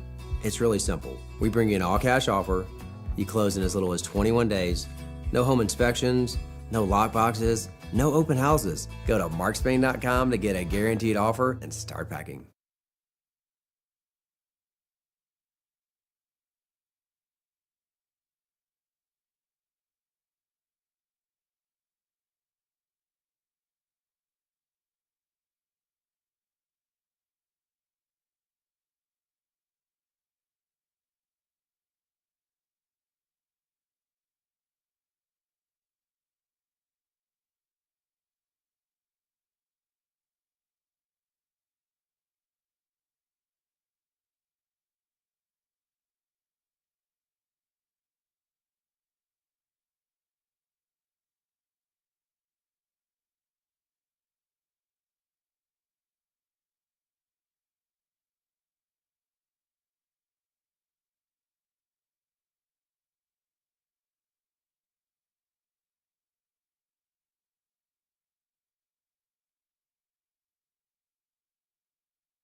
5 o'clock on the dot. I'm Ken Weaver with your top stories, and the full forecast and traffic is in 5 minutes. Right now in Tennessee, the Senate is recessed for the day after passing two bills in the special session, Hurricane Helene relief and illegal immigration to support President Trump's crackdown. Before signing the Laken-Riley Act today, President Trump said he's also signing an executive order to authorize using the Guantanamo Bay detention facility in Cuba for illegal immigrants. In the first bill signing ceremony of his second term, President Trump turned the Laken-Riley Act into law. The president made Riley's death a rallying cry on the issue of immigration, invoking her name repeatedly on the campaign trail. Riley's family stood with the president as he signed the legislation. It's a tremendous tribute to your daughter, what's taking place today. That's all I can say. But so sad we have to be doing it at all. The bill is named for the 22-year-old Georgia nursing student murdered by illegal immigrant Jose Ibarra of Venezuela, who had a lengthy arrest record but kept getting released. A federal judge in New York has sentenced a tearful former New Jersey Senator Robert Menendez to 11 years in prison, found guilty of taking bribes of gold bars, a luxury car, and hundreds of thousands of dollars in cash. Here's Chuck Severson. Menendez, the first U.S. senator convicted of acting as an agent of a foreign government, Egypt and Qatar, sobbed and called himself a chastened man to federal judge Sidney Stein. But outside the courthouse, he said that President Trump was right in criticizing New York federal prosecutors. This whole process has been nothing but a political witch hunt. An appeals plan. Two people convicted of bribing Menendez were sentenced Wednesday to 7 and 8 years behind bars. The Federal Reserve has decided against another cut in the main interest rate it charges banks. That means little expected relief for mortgage, auto loan, or credit card interest rates for now.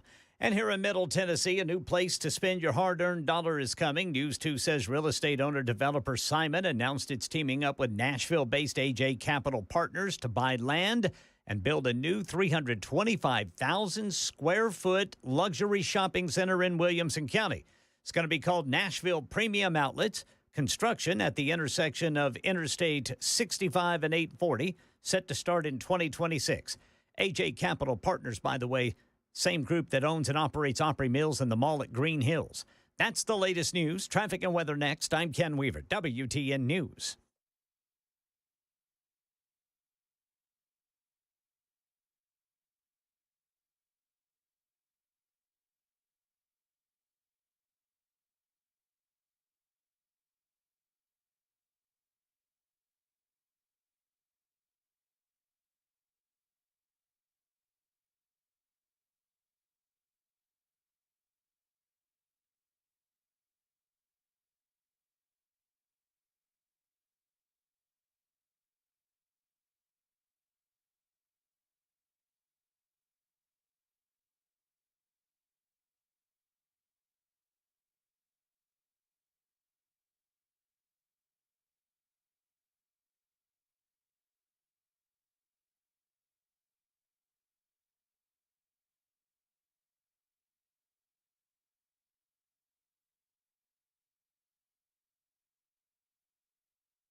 Glen Cliff, police reporting a crash, Briley Parkway southbound at I-24. Spring Hill in Williamson County, a right shoulder block there, 65 southbound at 840.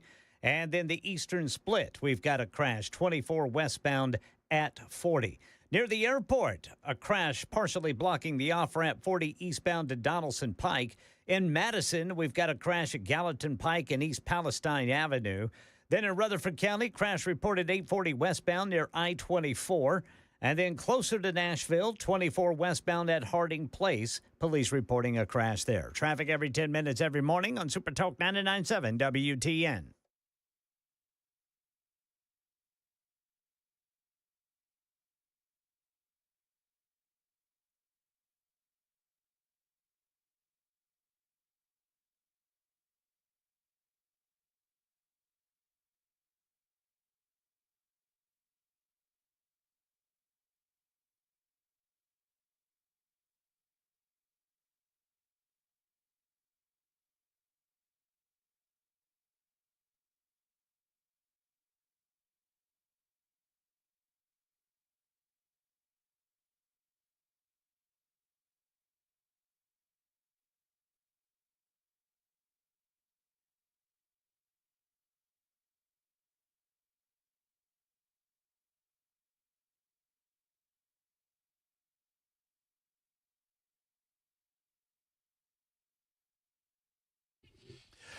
All right, much to discuss in the third hour of the Matt Murphy Radio Show on Super Talk 99.7 WTN. If you're holding on the lines, I apologize for not getting to you last hour. We'll get to you post-haste as we get this hour underway. It's 6 minutes past 5 o'clock. Good afternoon. Welcome in.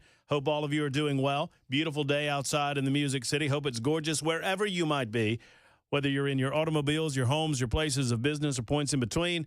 We thank you for listening to Super Talk 99.7 WTN, and thank you for listening to the Matt Murphy Show. If you were not with us the first 2 hours, Munson's doing A-OK. Thanks to Cameron Smith for joining you yesterday in my absence as I was working and taking care of, with the family, I was taking care of little Larry Munson. He's doing all right. He is resting, convalescing, as they say, and getting better every moment. Just a lot of rest, a lot of sedation, a lot of painkillers right now. And then they think that they got all the cancer. So that's nice. Secondarily, if you were not with us the first couple of hours, a couple of headline updates that we need to get to. One, Donald Trump and the White House they've now rescinded a memo on a federal aid freeze after the media created so much confusion over what this purpose of this memo was that they felt the need, in the abundance of caution, to rescind the memo. What am I talking about? So Donald Trump is upsetting the apple cart in a lot of different ways. And I love the fact that they're going 1,000 miles an hour, an absolute 1,000 miles an hour. And his political enemies in the mainstream media and elsewhere don't know which way to turn and what thing to discuss. You know, for a hot minute, they would not stop talking about January 6th and the pardons of January 6th. They've now at least since moved to a certain degree beyond that. I want to talk for a moment about what we're dealing with in a broad sense. We're dealing with the religion of government. And by that, I mean, there are many on the political left that believe that the government is the answer to anything and everything that we find in front of us as an impediment, a barrier, an obstacle in our lives. Sadly, there are many of our American citizens that believe the same. That if you have something going on negatively in your life, there should be a government program that comes in it and through no input of your own fixes it for you. And now that Donald Trump has had 4 years to contemplate what he might do in a second term, I think he is well positioned to break this burdensome strain that the oppressive federal government has placed not only on our persons and our wallets, but our psyches. I'll give you an example of how this impacts and affects everyone. It impacts and affects everyone. The Federal Emergency Management Agency, as an example. Donald Trump suggested during a visit to Western North Carolina, visiting those that had not been well taken care of by state agencies or federal agencies, he suggested that perhaps we would be better served doing this differently. And in suggesting that, he recommended that maybe an answer was to eliminate the Federal Emergency Management Agency. And government bureaucrats and the deep state, and not just the deep state, but liberals all across the United States, and not just liberals all across the United States, but some people who would describe themselves as conservative, freaked out as a result of this suggestion. Why? If you know anything about the Federal Emergency Management Agency, you ought to know that it did not exist prior to the late 1970s. It was created almost out of whole cloth by the Jimmy Carter administration. But without even dissecting whether or not it was necessary at the time of its creation, understand something. It has morphed. It has transformed itself into something that it was never intended to be. The Federal Emergency Management Agency, in its original charter,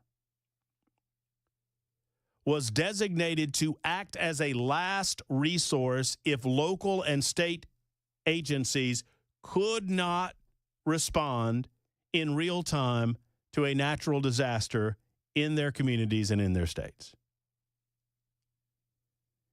And very quickly, what the Federal Emergency Management Agency became was a checkbook. In other words, the design was that if a natural disaster descended upon a local, the state of Tennessee, Nashville, Tennessee, tornadoes come through, and the local community and the state community cannot respond in real time in a way to benefit the citizens as best they possibly can. As a last resort, after local and state options were exhausted, the governor of a given state was to contact FEMA, and only after an official request and a declaration of emergency would FEMA come in as a last resort. When a natural disaster happens nowadays, what's the first thing that governors do? First thing is they call FEMA. First thing. And do we blame them? I don't even know if I blame them. It's free money. That's the way. They might not admit this to you, but look, I'm going to get it down to where the goats can graze on it. That's exactly the way they look at it. State governments have to balance their books. Local governments have to balance their books. And it would take a rather robust rainy day fund. It would take a modicum of financial discipline to hold back monies necessary to respond adequately to some of these emergencies. I'm not naming names here, but even our conservative states here in the Southeast do it. You don't have to have the amount of money that it would cost to respond or repair. If you can pick up the phone and call the feds, and they just cut a check against borrowing money against the public trust, borrowing money against the good faith and credit of the federal government, borrowing money against our children, our grandchildren, and our great-grandchildren. In the meantime, we're $37 trillion in debt. $37 trillion in debt. But everyone wants to pretend like this system is working. And beyond that, the Federal Emergency Management Agency walks into a situation and they make everything worse. Oh, no, you get free money, and the local community gets free money. Not you or you or you, but the government. But the regulation that occurs and the disorganization that subsequently occurs. I was in Alabama during the disastrous April 27th, 2011 tornado outbreak that killed over 250 people. And I remember this distinctly, and I've been through any number of, in our capacity as radio folk, we go through these things from time to time, whether it's tornadic activity or severe thunderstorms that, rise to the level that we need to respond to them, widespread electrical outbreaks, man-made disasters of the sort that we saw on Christmas Eve a number of years ago in downtown Nashville, or hurricane type of activity, whatever it might be. And invariably, is it pleasant? No. Is it negative for those involved? Of course it was. And is. But we've gotten to the point in our psyche where we believe that it is absolutely necessary in every single one of these examples to call in the federal government as a resource. Why? Why do we think that way? Because over the last 45 years, we've been conditioned to think that way because our public officials see the presence of FEMA as a get-out-of-jail-free card. Any negative thing that happens after FEMA lands on the ground is always FEMA's fault. And they bring a checkbook with them. Donald Trump is upsetting that apple cart, and it's freaking people out because people bow before the altar of big government. And they want government to solve anything and everything in their lot. And look, I'm preaching to the choir, right? My grandpa told me it's okay to preach to the choir, just don't condemn the choir to hell. You condemn the choir to hell, next Sunday you're not going to have a choir. I'm not blaming anybody that's currently listening to this rant. I'm just suggesting that we have to change our mindset about what government function truly is and what it's here for, especially when it comes to the federal government. So this monetary freeze happens, and believe me, all of this circles back to Donald Trump issuing an executive order announcing a full-scale review of all departments governed by the executive branch. In other words, if you are a department within the executive branch of government, you are on notice that if your people aren't coming into work, they need to start coming into work. They freaked out about that. These entitled, govern your tongue, Murphy. These entitled people, 2.3 million federal employees. And they were told they actually had to show up to work, and they're just freaking out about it. Freaking out. You have to come in. Now, I'm not suggesting that some of you can't get your jobs done from home. And for those of you that feel like you have been as or more productive from home, I'm sorry for you. But my grandpa, look, let me give you an example that hits close to. There have been plenty of times I've never been told what to say or what not to say on the radio. With the exception of January 6th, 2021. And I was not told to say anything specific on the radio regarding that day. I was just cautioned not to exacerbate the problem from our bosses at Cumulus Media. Outside of that, I've never had reference to what I talk about on the radio brought to me by my bosses or my superiors. They hire good people and they trust that we will do good things. However, there have been plenty of decisions made by our parent company or made by a radio station that I work for that I disagreed with. I strongly disagreed with some of the decisions that have happened over my 25-year radio career. But that doesn't mean that I own the company, and I've got decision points to make. And it sadly seems to me that people who work in the public sector or for the government, because they bow before the altar of government, think that somehow they are immune from their bosses telling them the way that things are going to be. Well, in the real world, you have choices. If your company makes decisions that you disagree with, you can either suck it up, buttercup, and move forward and move on and make the best of it. You can lobby the company and say, hey, I really think this is wrong. Would you possibly reconsider? And maybe they will. Or don't let the door hit you where the good Lord split you. See you soon. You don't have to go home, but you can't work here anymore.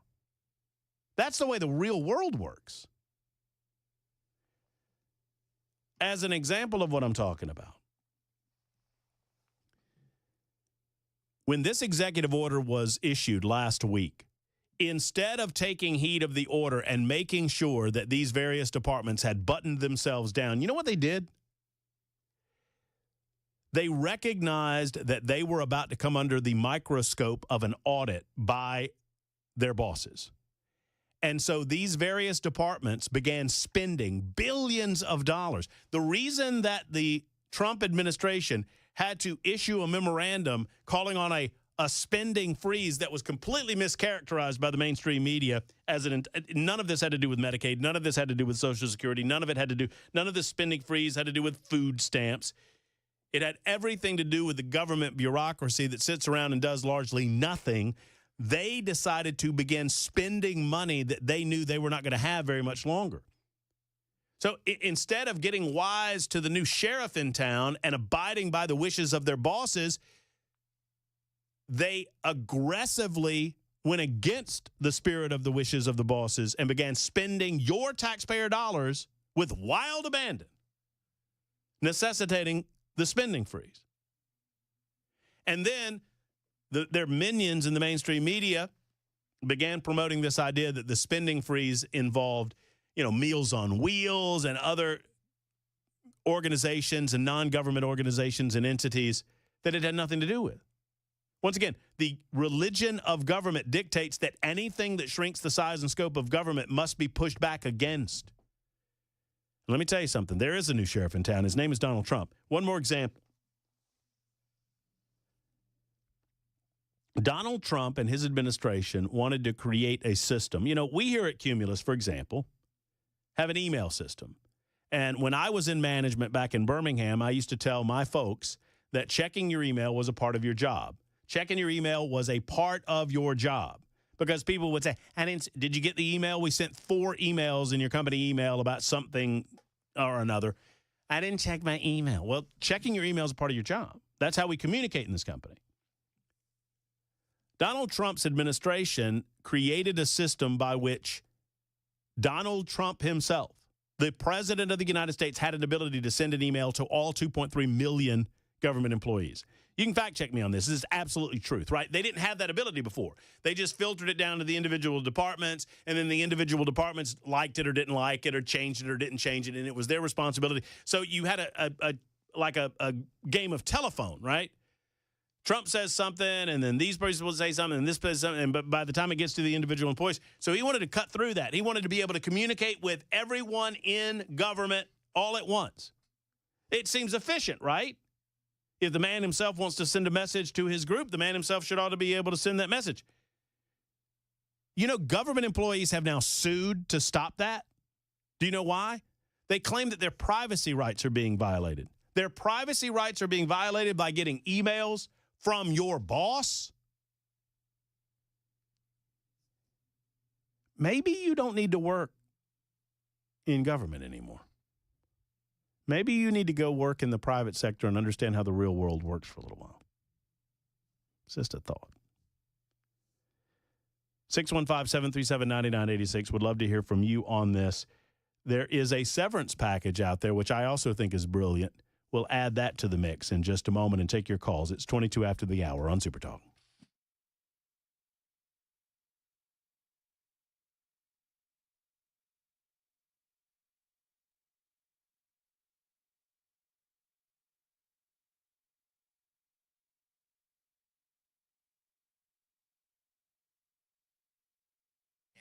When you walk into an auto repair shop, what's the first thing you see? More importantly, what's the first thing you smell? Do you smell the stink, like the grease stink, the smelly old rags lying around? You know, if you're at an auto repair shop and that auto repair shop stinks, especially if you got dirty countertops or, you know, a dirty waiting area, you don't need to be in that auto shop. You need to be at Eurofix because Eurofix understands that the stink extends to the back room, the stink extends to the invoice, the stink extends to the repairs that they're going to do on your car. You know, they're not honest when they keep your car forever. They don't call you back when they say they will. If that was your last experience at an auto repair shop, you need to get to Eurofix. Take the stink out of European auto repair at Eurofix. They give you a free 15-minute no-wrench inspection at every visit. No high-pressure sales tactic. They're just going to tell you what's going on. And at Eurofix, you get a three-year nationwide warranty and a free loaner car with every repair appointment, and never pay dealer prices. Eurofix is in Franklin, 100 Oaks, Murfreesboro, Belmead, and now in Mount Juliet. Call 844-EUROFIX. That's 844-EUROFIX, or visit myEurofix.com and tell them Matt Murphy sent you.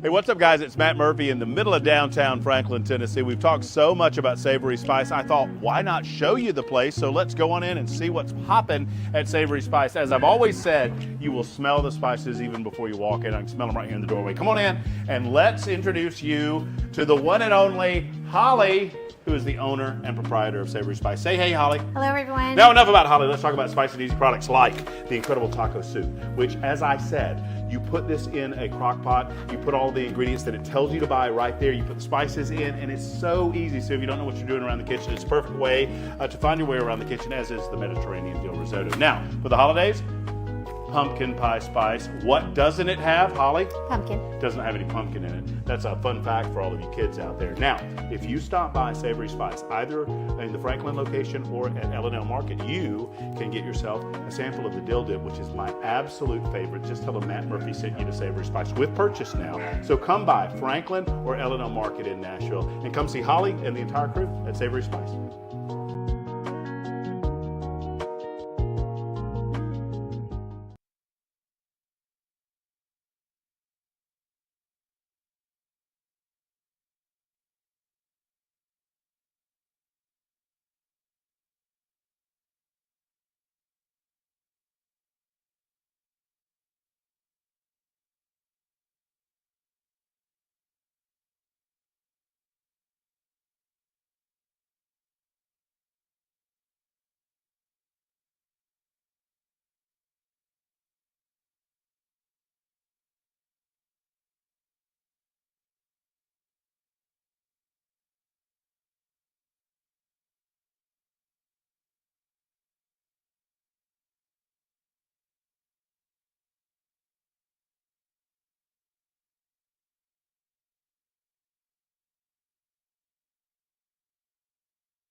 President Trump and Mark Zuckerberg have come to terms on a lawsuit, and things got off to a raucous start at the special session of the General Assembly this morning.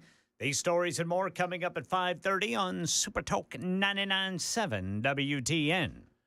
Indeed, many of you on the Super Text line responding. Boy, oh boy, I've changed. So we got the new studio, right? And I got Ken Weaver back there in the newsroom, News Closet B. I got Chris Weber over there. I can see Chris, and then I can see, because of the time of day, we got a lot of lights in here, so I can see myself right beside you. It's like we're one body. That's nice. One body, two heads. But so I'm still moving things around, and I'm trying to figure out where I want things. Simultaneous to that, my laptop, which doesn't really have a position in this new configuration anyway, has lost all of its power. So it's a good opportunity for me to experiment because all of my stories were there, hence the long-form monologue last segment.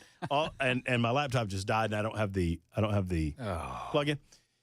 So I moved a couple of things around, and one of the things I did was move. I'm trying to keep up Super Talk TV monitor to make sure that I'm doing everything right in here.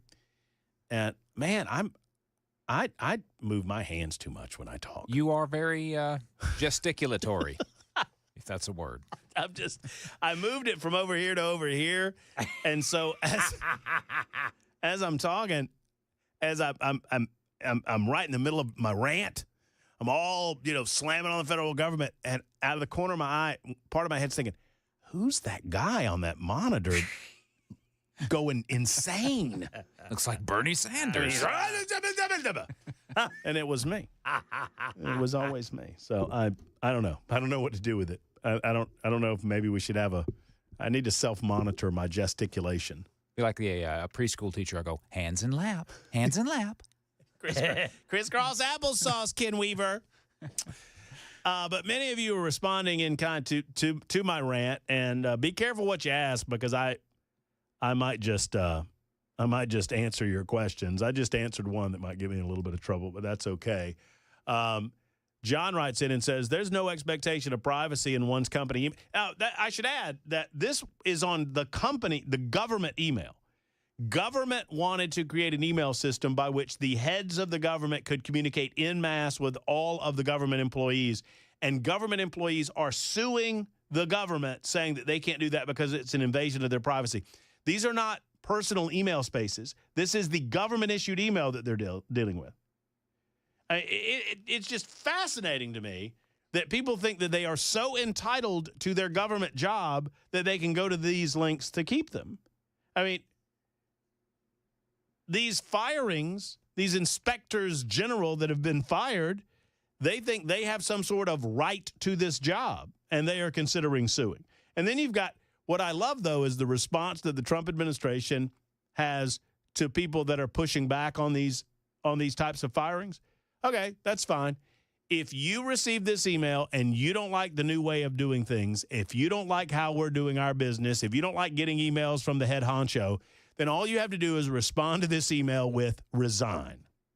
And if you do that, we'll give you severance until September 30th of this year, and you're no longer on the payroll. Congratulations. And by the way, that severance is way generous. But is that not a good way to shrink the ranks? I mean, there are some that are suggesting that we can't do our business without this many government employees. We can't do business without overspending by $1 trillion a year. If that's the case, we should turn out the lights and go on home because America's over. But I don't believe that for a second. I believe my rant is over, and it's Ken Weaver's turn on Super Talk 99.7 WTN.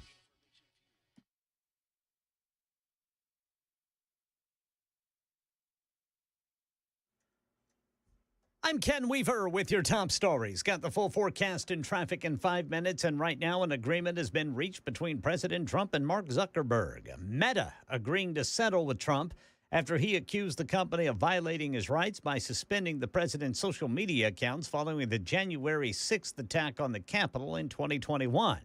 It's for $25 million, Meta confirming it will be making a donation of $22 million to Trump's presidential library and will also pay $3 million in legal fees. Right now in Tennessee, the special session of the General Assembly rolls on. The state Senate has passed 2 bills today, Hurricane Helene relief and an illegal immigration bill supporting President Trump's nationwide crackdown. The Senate has recessed for the day. Things got off to an interesting start during debate on illegal immigration in a House committee this morning. Channel 4's Courtney Allen reports 3 women in the audience forcibly removed after that committee's chair said they were disrupting discussion. The committee chairman said the women were snapping and being disruptive, ordering them out of the room. Shameful. Shameful. Shame. Shame. One woman is pulled out of her chair and onto the ground. Then troopers carry her out. Troopers carried 2 more women out, including one who testified in this hearing against the bill. The bill requires local law enforcement to notify federal authorities when an illegal immigrant is arrested in Tennessee. It has been amended to make it a crime for any elected official to vote in support of sanctuary cities. Selena Wang at our nation's capital says President Trump says only the worst of illegal immigrants will be sent to Guantanamo Bay detention facility in Cuba. President Trump signed a presidential memorandum directing the Department of Homeland Security and the Pentagon to start expanding migrant operations at Guantanamo Bay. Now, his border czar, Tom Homan, said that he expects that Immigrations and Custom Enforcement would be running this operation and that they would be flying migrants down there. That's the latest news. Traffic and weather next. I'm Ken Weaver, WTN News.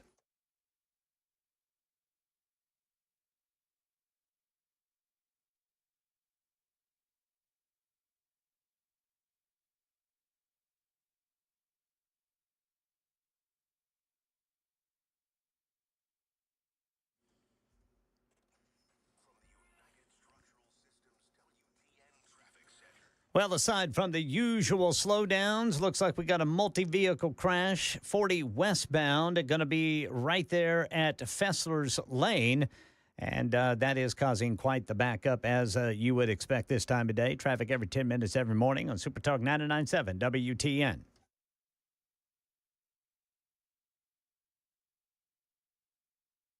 The guaranteed offer is the easiest way to sell your home. It's really simple. We bring you an all-cash offer. You close in as little as 21 days. No home inspections, no lockboxes, no open houses. Go to markspain.com to get a guaranteed offer and start packing.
Robust gesticulation on the Matt Murphy Radio Show on Super Talk 99.7 WTN. Thank you for being around. It is 5:38. We'll get to nincompoops in the news coming up in just a moment.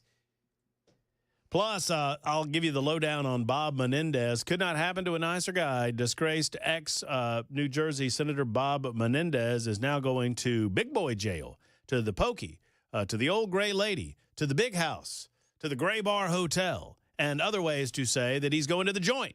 He's going to prison for 11 years. If I sound happy about it, it's because I am. Because I don't like public officials stealing against their powerful positions against the public trust. We'll talk about that momentarily as well.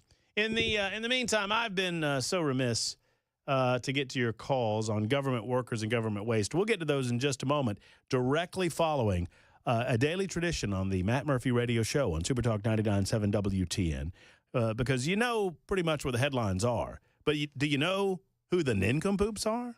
Well, you need to know. That's right.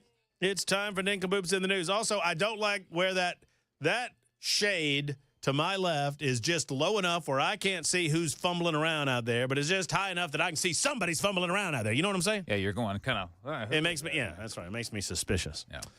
All right, it's time to find the nincompoops. There's Ken Weaver's no nincompoop, but he knows where they live and breathe. Hello, Mr. Weaver.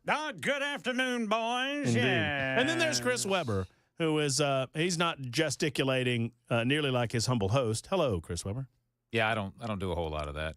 Ken does some of that though. Oh yeah, I've seen him back Get there. the fingers going. I've seen him back there. Yeah. Oh yeah. He's got his jazz hands. All right, who wants first? Who wants in? Who's going to vote? Who's going to say it? I'll go. Oh. I mean, you can go. Yeah, I want to go first. Okay, you go first. You do it. And the reason I want to go first is because I'm afraid if I don't go first, then one of you may steal the story I got because it was just too good. I get it. All right, so this comes from the UK. I tend to find a lot from the UK, and I'm going to go ahead and state this up front. I think my nincompoop in this story, it could be more than one person, but I'm going to say it's the British government is the nincompoop in this story. All right. 25-year-old Rhiannon Evans had to appear in magistrate court a few days ago, accused of causing a lady named Deborah some distress and anxiety by sending her inappropriate videos of her farting. Prosecutor told magistrates that the first video, she proceeds to pass gas by placing the camera on her bottom and passing the gas.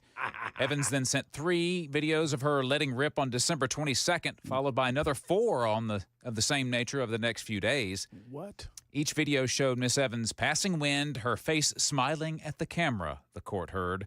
Her tooting continued on Boxing Day and New Year's Day, despite police getting wind of what had happened. Hello. Taking some liberties here with the writing. This story stinks. Yeah. In a victim statement read to the court, the victim said she would like to feel safe in her home. Miss Evans was later arrested at her home and admitted that she had sent the videos. Prosecutors said that she wanted to send the videos because she felt her partner was being treated unfairly. Apparently, this woman that she sent the videos to was an ex of her current partner. The Mrs. Williams, let's see, who is Mrs. Williams? Oh, she's the prosecutor. She added that it was purely malicious. She was smirking throughout, found it hilarious, but the victim didn't. This case is believed to be the first instance of legal action against, quote, cyber farting in the UK. We live in glorious times, don't we, boys? Miss Evans' defense attorney says there are some issues going on between Miss Evans' partner and his ex-partner with regard to child contact. And at the time she sent the videos, she had some drinks in her, and she sent them, understanding now that the victim had caused the victim some distress. And she sent them without any malicious intent. She was also said to be having some mental health problems at the time. The magistrates imposed a 15 rehabilitation sessions, 60-day alcohol abstinence monitoring, and a 2-year restraining order, followed by ordering to pay £100 compensation and $199 cost to the victim, and was banned from contacting her.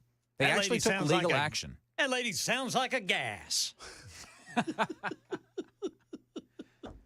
I just find this completely absurd. I'm confused that this ever made it in a court of law. I'm confused, and I fear I think I've heard all the story, but I feel like I must have missed something.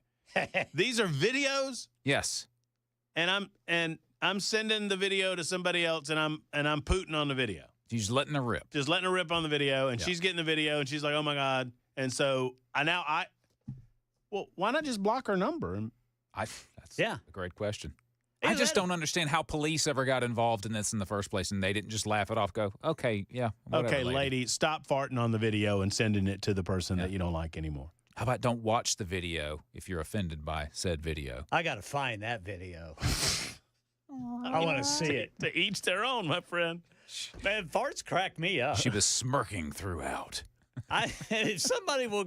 It was enough that she farted, but she was smirking. She was smug about it. She was all in your general direction. Highfalutin about it. Oh, my gosh. Highfalutin flatulence. So the woman apparently she doesn't like farting, or she feels like the woman was making fun of her, and the flatulence during it was just icing on the cake. And so she decided to take it to authorities. Yeah. She was personally offended by this.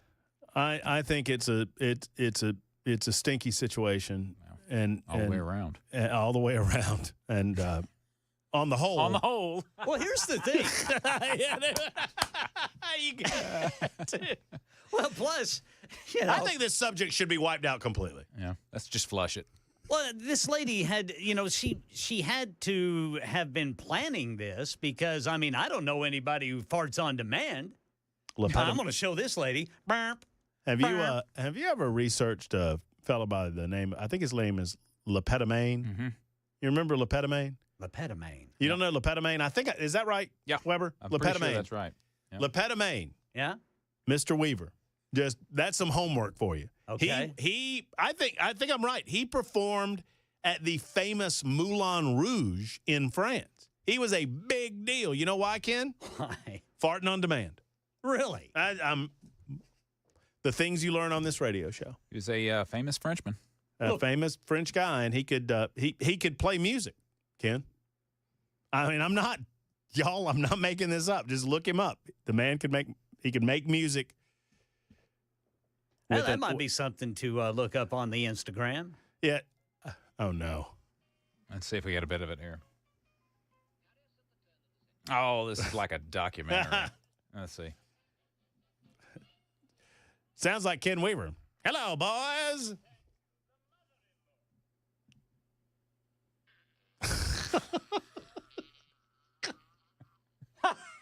They had to put someone in there that said he farted. There's nurses in the crowd while he's doing this. There's been a disturbance in the force. Somewhere in America, Brian Wilson is waking up from a nap going, they've ruined it. I'm so sorry. Yeah, he could just do it on demand. They've run the drive right into the toilet. He just did. Yeah, I know what I'm saying. It's just like, look, I leave 3 weeks later, they're doing fart jokes. They're talking about Lepetamine. I blame Weber. It was always inside of him. Rock bottom. Yeah, I heard what you did there. I'm going to go real quick. Ken Weaver, may I go? You have at it, Brother Murphy. Because I don't know who the nincompoop is in this story. And honestly, I don't even know. Y'all might say, Murphy, this doesn't even count. You get no votes. But this is such an amazing story, I want to address it. A champion rope jumper, that would be a grown man who has won major awards in double Dutch jump rope, saved a man from drowning in a frozen pond after that guy was attempting to save his dog. Wow. David Fisher of Westfield, Indiana, told a WRTV Indianapolis that his neighbor's pooch was chasing geese on a semi-froze pond. This is back in December when the dog toppled into the water. The 18-year-old owner did what any good dog owner would do and went after the poor puppy, but he fell into the water as well. The boy went in to try to save his dog, Fisher said. And he was there treading water in the middle of an ice pond, screaming, I'm going to drown, I'm going to drown. That's when Fisher, who writes books about jump roping superheroes, sprang into action. He said, I quote, instinctively went right for my bag of jump ropes. He had a bag of jump ropes right there on his person. As any good jump rope superhero would. As any good double Dutch man would. And he pulled out a double Dutch rope. I headed out to the ice pond, and as I started to go out there, I could hear, just imagine the tension. He could hear the ice cracking beneath his feet. But he finally arrived, and he slung the double Dutch rope to the young man, who grabbed one handle, and bit by bit, we pulled him out of the ice pond. Fisher and his son saved the young man and the cold canine, and then brought them into their home to warm up. Now, Fisher's hometown calling him a hero. He understands what it means to put the needs of others ahead of your own. Stories like this don't always happen around here and don't always have a positive outcome. The mayor and fire chief presented him with a major award, Double Dutch Champion and Lifesaver. I don't know that anybody's a nincompoop in this story, but I am so fascinated with the idea. Originally, I brought it to the table because I don't know of any grown people that engage in double Dutch jump rope. Yeah, usually it's little kids, mostly girls. And up until about 5 minutes ago, I would suggest to you that makes you a nincompoop. But I stand corrected. Yeah. Mr. Fisher, congratulations. Nicely done. You're a hero. Yeah, absolutely. Yes, Ken Weaver. All right. It's from Fox News. People for the Ethical Treatment of Animals, PETA, is calling to axe a beloved American tradition and to replace it with what it calls a delicious vegan substitution. The animal rights nonprofit organization is seeking to replace the Groundhog Day tradition with a vegan weather reveal cake. Oh, yeah. PETA will deliver this is from the organization. PETA will deliver a delicious weather reveal vegan cake each Groundhog Day in perpetuity if the Punxsutawney Groundhog Club agrees to let Punxsutawney Phil and his family retire to a reputable sanctuary, a move that will earn the outfit kudos from wildlife fans.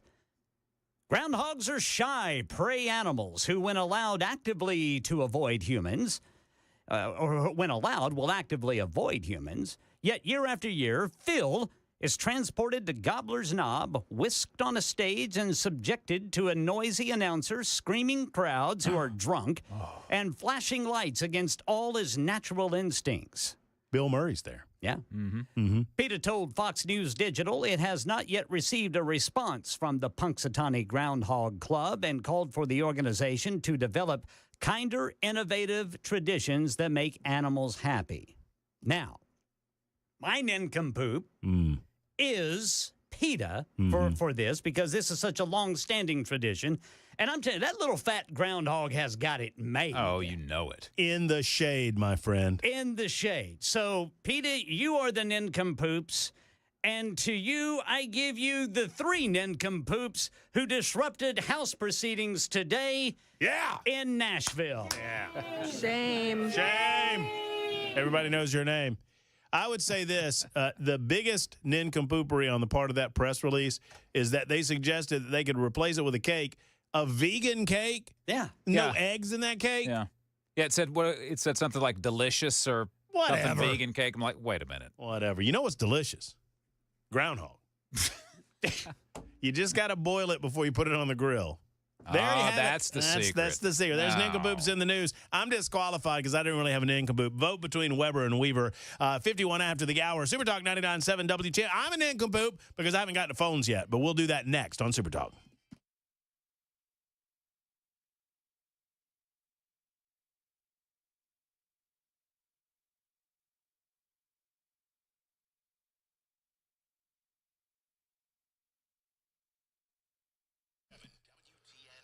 Hello, friends. It's Matt Murphy for the Dr. Gill Center for Back, Neck, and Chronic Pain Relief, located in Franklin and available anywhere. Really worth the drive within the sound of my voice because they assist you in any and all of your pain-based needs. Are you tired of living in pain? Do you feel like no one listens to you? Back pain, neck pain, knee pain, hip pain, elbow pain, all of these things can be prevented naturally and with the Dr. Gill Center for Back, Neck, and Chronic Pain Relief. Take it from me. I don't just talk about Dr. Gill on the radio. I'm a patient of Dr. Gill's, and they have alleviated my lower back pain to such a degree that I can go play golf. I can engage in outdoor activities in a way that I would not be able to do had it not been for the Dr. Gill Center. That's the bottom line. And I don't have to pop pills, and I don't have to inject myself with needles to block the pain, and I don't have to consider surgery. Neither do you. Go to callmepainfree.com. That's callmepainfree.com, or visit 615-882-4838. That's 615-882-4838 for the Dr. Gill Center for Back, Neck, and Chronic Pain Relief, located in Franklin.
The guaranteed offer is the easiest way to sell your home. It's really simple. We bring you an all-cash offer. You close in as little as 21 days. No home inspections, no lockboxes, no open houses. Go to markspain.com to get a guaranteed offer and start packing.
Well, the state Senate has passed 2 bills in the General Assembly of the special session of the General Assembly. We'll go over those and the other top stories of the day coming up at 6 on Super Talk 99.7 WTN. Thank you much, Mr. Ken Weaver. 58 after the hour, Super Talk 99.7 WTN. Matt Murphy and you until 7 o'clock. We'll be joined by Cameron Sexton, the Tennessee Speaker of the House. He'll talk in depth about the disruption that occurred today and the activity in the special session of the General Assembly to address immigration issues, funding for natural disaster relief in East Tennessee and beyond, and, of course, the school choice piece. Danny is next up on the show. Danny, thank you for your call. Thank you for your patience. I apologize it took so long to get to you. You're up, sir. Oh, no, not at all, sir. You got a radio program. I love that Dinkin' Well, I appreciate that. I got actually, I was going to talk about the government work. I got to try to make this quick because we're up against the news. But the one about gas, I actually know a government guy, a civil service guy that got rode up for accidentally passing gas in a break room. But it's a long story, but I was listening to y'all. Anyways, I work for a state government, civil service. It's very similar to federal.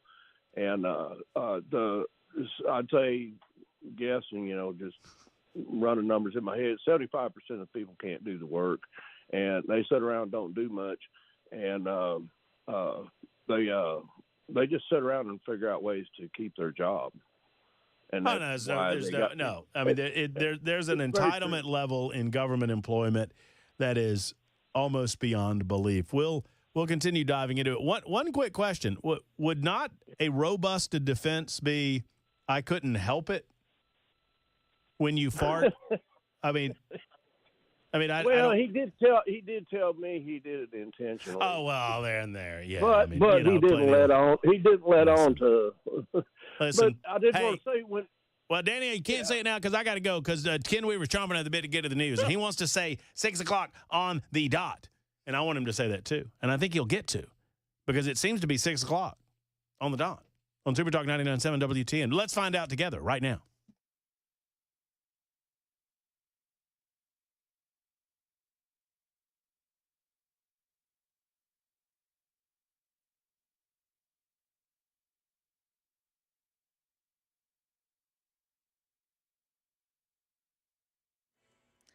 It is 6 o'clock on the dot. I'm Ken Weaver with your top stories. Full forecast and traffic coming up in 5 minutes. And right now in Tennessee, the state Senate has passed the hurricane relief bill for northeast Tennessee counties impacted by the deadly flooding, and an illegal immigration bill to support President Trump's crackdown. Then they recessed for the day.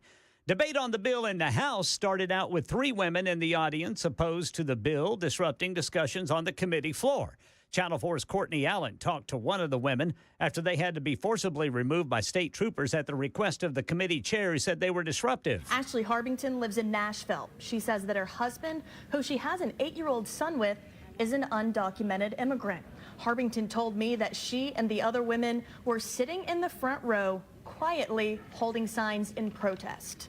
It feels like a really unwelcoming place. It feels like anyone that disagrees with them or maybe even testifies against a bill may not have the ability to sit there and watch them vote on the bill. The bill incentivizes the enforcement of President Donald Trump's immigration policies here in Tennessee. Audience members were snapping their fingers and at one point vocal during lawmaker discussion. Then another outburst later is when Chairman Chris Todd asked the state troopers to remove those he said were causing the disturbance. Before he signed the Laken-Riley Act today, President Trump said he planned to sign an executive order to ship illegal immigrants off to Guantanamo Bay military prison in Cuba. We have 30,000 beds in Guantanamo to detain the worst criminal illegal aliens threatening the American people. Some of them are so bad we don't even trust the countries to hold them, because we don't want them coming back, so we're going to send them out to Guantanamo. Laken-Riley's mother, Allison Phillips, was there when Trump signed the executive order named for her daughter, murdered by an illegal immigrant from Venezuela who had a lengthy criminal record. I want to thank President Trump for the promises he made to us. He said he would secure our borders and that he would never forget about Laken. And he hasn't. This law requires federal authorities detain illegal immigrants who commit crimes. The White House now walking back a directive to pause federal funding. A federal judge had temporarily blocked it yesterday. Here's Karen Travers. The White House says President Trump's executive orders calling for an end to federal spending that does not align with his policy priorities still stand. But a new memo from the White House budget director rescinds a sweeping directive that would freeze potentially trillions of dollars in federal assistance, loans, and grants. What's unclear is how the president will carry out those executive orders and whether any federal funding would be paused while the administration conducts a review of programs. No more relief for the moment expected in mortgage, credit card, or auto loan rates. The Federal Reserve deciding against another cut in the main interest rate it charges banks, keeping it steady today. That's the latest news. Traffic and weather next. I'm Ken Weaver, WTN News.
All right, eastbound, the East Loop downtown got a stalled vehicle blocking the center lane. There is Shelby Avenue. In Rutherford County, a crash blocking the left lane, 24 eastbound, right before Medical Center Parkway. And back here in Nashville, at the Eastern Split, a crash, 24 westbound, right there at I-40. In Williamson County, Brentwood got a crash, partially blocking the off-ramp, 65 northbound to Old Hickory Boulevard. Traffic every 10 minutes, every morning on Super Talk 99.7 WTN.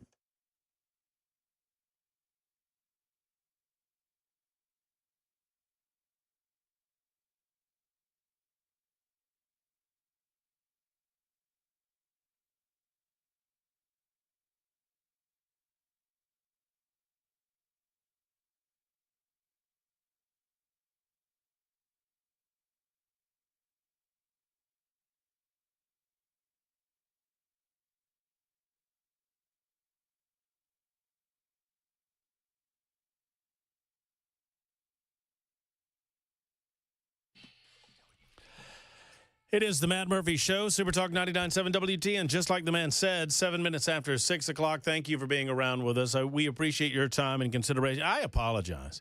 The first 3 hours have been absolutely insane. I mean, I appreciate J.C. Bowman. He did a great job. He was a guest. Talking about, frankly, his disapproval of a piece of legislation that is set to be passed later on this week. Tomorrow, we expect. He's done great. Ken Weaver has done his normal, incredible professional job. Not a flaw in the performance of Chris Webber today. But the host of the show has just been all over the joint. You got to stop that, Brother Murphy. I've been all over the place, Ken. I got a lot of stories to get to and not a lot of time to get to them. I mean, I am just I haven't felt it today. I'm going to try to make the last hour. I'm going to repair for the first 3 with the last hour. All right. And that starts with our next guest. His name is Cameron Sexton. He is the Speaker of the House of the great state of Tennessee's General Assembly, and he joins us to talk about activity in the special session, and we appreciate his time and consideration. Cameron, I hope you're doing well. Good afternoon, sir. Good evening. How are y'all doing? Well, I'm doing great. It is evening. See, once again, the host screwed up. See, I can't get it right today, Cameron. I hope all is well. It seems that, I don't want to focus on this, but I do want to get it out of the way. We've been reporting on, a disruption. I guess at this point you kind of expect it. It's just the world that we live in, that some folks are not going to abide by the rules. What can you say about what occurred today in the committee? Yeah, it's the same 3 people that we've had problems with now for 2 years. They're part of Justin Jones' band of merry men and women that goes around with him everywhere. But it's the same ones. There's no surprises. They wouldn't listen. I think even the Highway Patrol, before they had the pull them out committee, went up to him and said, look, we don't want to remove you. Can y'all just stay quiet, be spectators, don't try to be participants? And they refused until they had to be removed. So, it's the same individuals. That's the problem we always have faced. That's why the new rules will be effective if they try to do that in the House chamber. Right. And it is pretty simple, the basic rules that you have for individuals that are watching the proceedings. I know you, Cameron, and I believe with all my heart that you want people to engage in the process. You want people to be in the galleries. You want people to watch as their elected representation does the things that you do on the regular, but you just can't disrupt the body. Just talk about the rules that you set into place this year to hopefully accomplish that. Right. The rules in the gallery are if you're disruptive and you get removed after a couple of times, you could lose your ability to come back and be in the balcony for session. Doesn't mean that you lose your ability to see what's going on. You still have the capability of watching it online. You can watch it on PBS. We put it on Facebook Live. We have multiple ways for you to still see what's going on live if you're not able to control yourself when you're in the balcony. Thus far, outside of the disruption by the usual suspects, and we'll give no more airtime to that, are you pleased with the special session so far? Yeah, it's going good. It's going a little faster than what we thought, so it's good. Tonight we have a few bills for disaster relief and a transportation bill on the floor tonight, and then we'll come back tomorrow with school choice, immigration, and then pass the appropriations bill, hopefully, and then be able to adjourn on Thursday night if all goes well. And in terms of debate on these pieces of legislation, what's different from the general and the special in terms of timing a debate? Is there anything that we ought to know about if we're watching on some of those aforementioned channels that are available to us or folks that are going down? Is it a compressed debate format for the special session with regard to these bills? Well, PBS is kind of a replay, right? So Right. That's where you can have that. That's a replay. All the other ones you can watch. Now, the streaming on the state's website may be a 2 or 3 second delay. Okay. But other than that, it's right there. And now Facebook and other stuff, it may be a slight delay, but it's as close as, if I'm watching a football game on Sunday, there's a 3 second delay. So in terms of how the debate will happen tomorrow, and a lot of people are interested in the Education Scholarship Bill, obviously, the Education Freedom Act.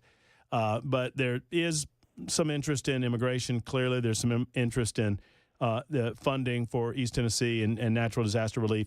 In a special session, is it different? Are the rules different in terms of length of debate? I would guess that they are. It seems like we can go a little bit quicker in a special session. So what do we expect for the debate itself tomorrow, particularly on the Education Freedom Act?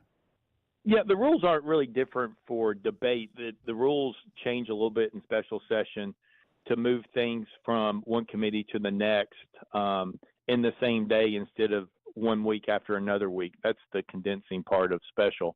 The debate rules all stay the same. We adopted the same House rules that we adopted in regular session, except we put in the flow motion, what we call it, to move a little faster through the committee system. But, tomorrow on school choice, the Democrats have filed, I think, 21 amendments to the bill, and one Republican filed one amendment, and we'll dispatch with those. And this will be the the first time that we have the new process in place that we're using. So school choice will I have determined to give in consultation with both leaders 45 minutes to the Republican side and 45 minutes to the Democrat side. And the two leaders split up the amount of time based on how long they want their members to speak. They can give somebody 2 minutes. They can give somebody 12 minutes. They can give somebody 45 minutes. It's the leader's determination to determine who and how long they get to talk. At the end of the time, we go vote. There's no previous question, and we'll move on. You know, you and I spoke about this last time you were on. We're speaking with Cameron Sexton, the Speaker of the House of the Tennessee General Assembly. And Cameron, you kind of wear two hats. You are the Speaker of the House, so your goal is to abide by the rules of the body and keep things moving forward. But at the same time, you're also a representative. And as a representative, you've not been shy. And I guess as Speaker of the House, you've not been shy that you are supportive of the legislation, considering that you actively carry it. Are you hopeful and are you confident that you will see what you consider to be a successful outcome? In other words, passage of the legislation tomorrow? No, I'm very hopeful. Look, and also there's a lot of people saying, going around saying, well, emails from my district or the emails I'm receiving is not positive. They're all negative. And I'll just tell you, I think my emails are close to being 2-1 in favor of school choice is what we've received in this office. And so, look, I think tomorrow through committee, at this point, if we have every single vote that came through committee that voted yes, we will have a minimum of 52 votes on the House floor. I think we may be a little bit higher than that come tomorrow, but we'll see. It's also very good that, President Donald Trump tweeted that he wants Tennessee to pass Bill Lee's school choice program. And so that's hopeful what we'll do, and then we'll move on and come back to regular and get on with some other business. This seemed to be a little more contentious than other pieces of legislation that maybe there were some disagreements on. Do you feel confident that the general session will flow smoothly, particularly amongst Republicans? I have some reaching out to me that say that they feel like they've been a little bit strong-armed by leadership. And I just want you an opportunity to speak to that. I don't know that it is necessarily in your nature, but how would you answer the charge that maybe some within leadership were, aggressively whipping the votes? Well, I don't know what strong arming means with aggressively whipping the votes. I'll put it plain. I had a member of the Republican Party tell me that they were threatened. Threatened? That's what they said. I don't believe that. If they were threatened, then they would allow you to say their name instead of being anonymous. They were anonymous with it, and that's true. So that is what it is, right? So look, at the end of the day, people are different people. And if someone comes and say, how are you going to vote on the bill? And they say, well, I'm undecided, I'm yes or no or whatever. But you also come back and say, well, here's what the new bill is going to do. I don't call that aggressive. There hasn't been any conversations with anybody that forced anybody to vote yes or no.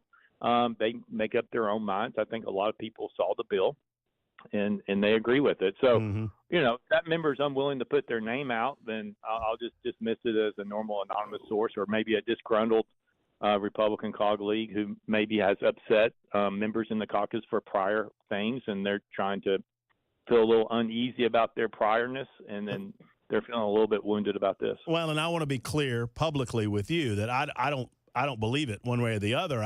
But I believe in being upfront. You know me, I'm just as plain as day. I just throw it on the table and let you speak to it. But do you think that generally there's just obviously there's some heartfelt feelings on either side, and clearly you understand that can lead to a little bit of raw emotion when it comes vote time?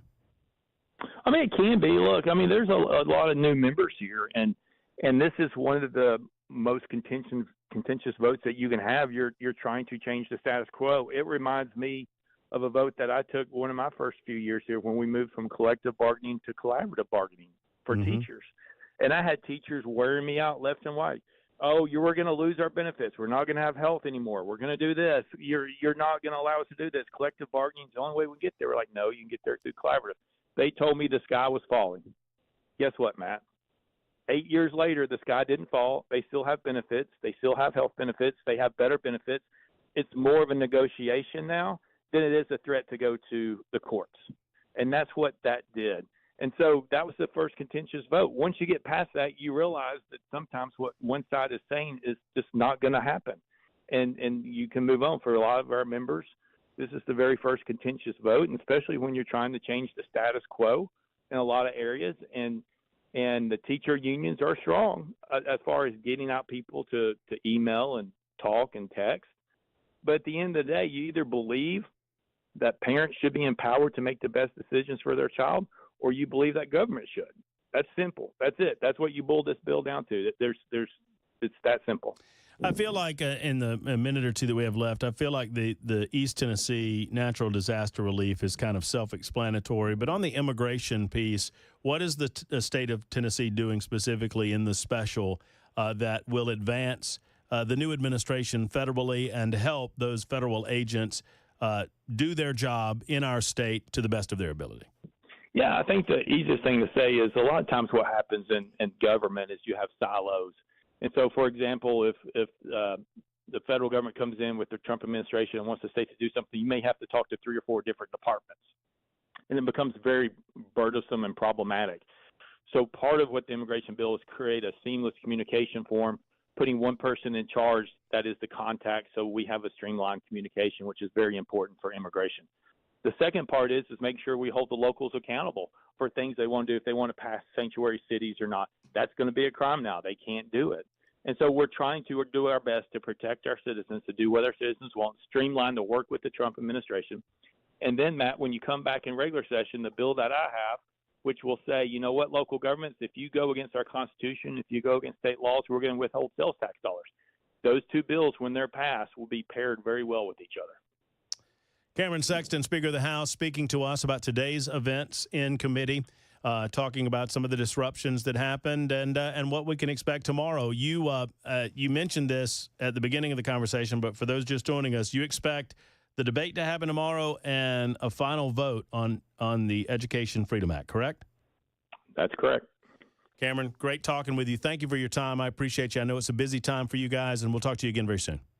Thank you. Yep, there's Cameron Sexton joining us for a few good minutes. Listen, I'm not accusing anybody in leadership of anything. I'm just telling you, I just have to throw it out there where everybody can talk about it. And I know Cameron, that he's willing to respond to some of these, even if they be anonymous accusations of strong arming.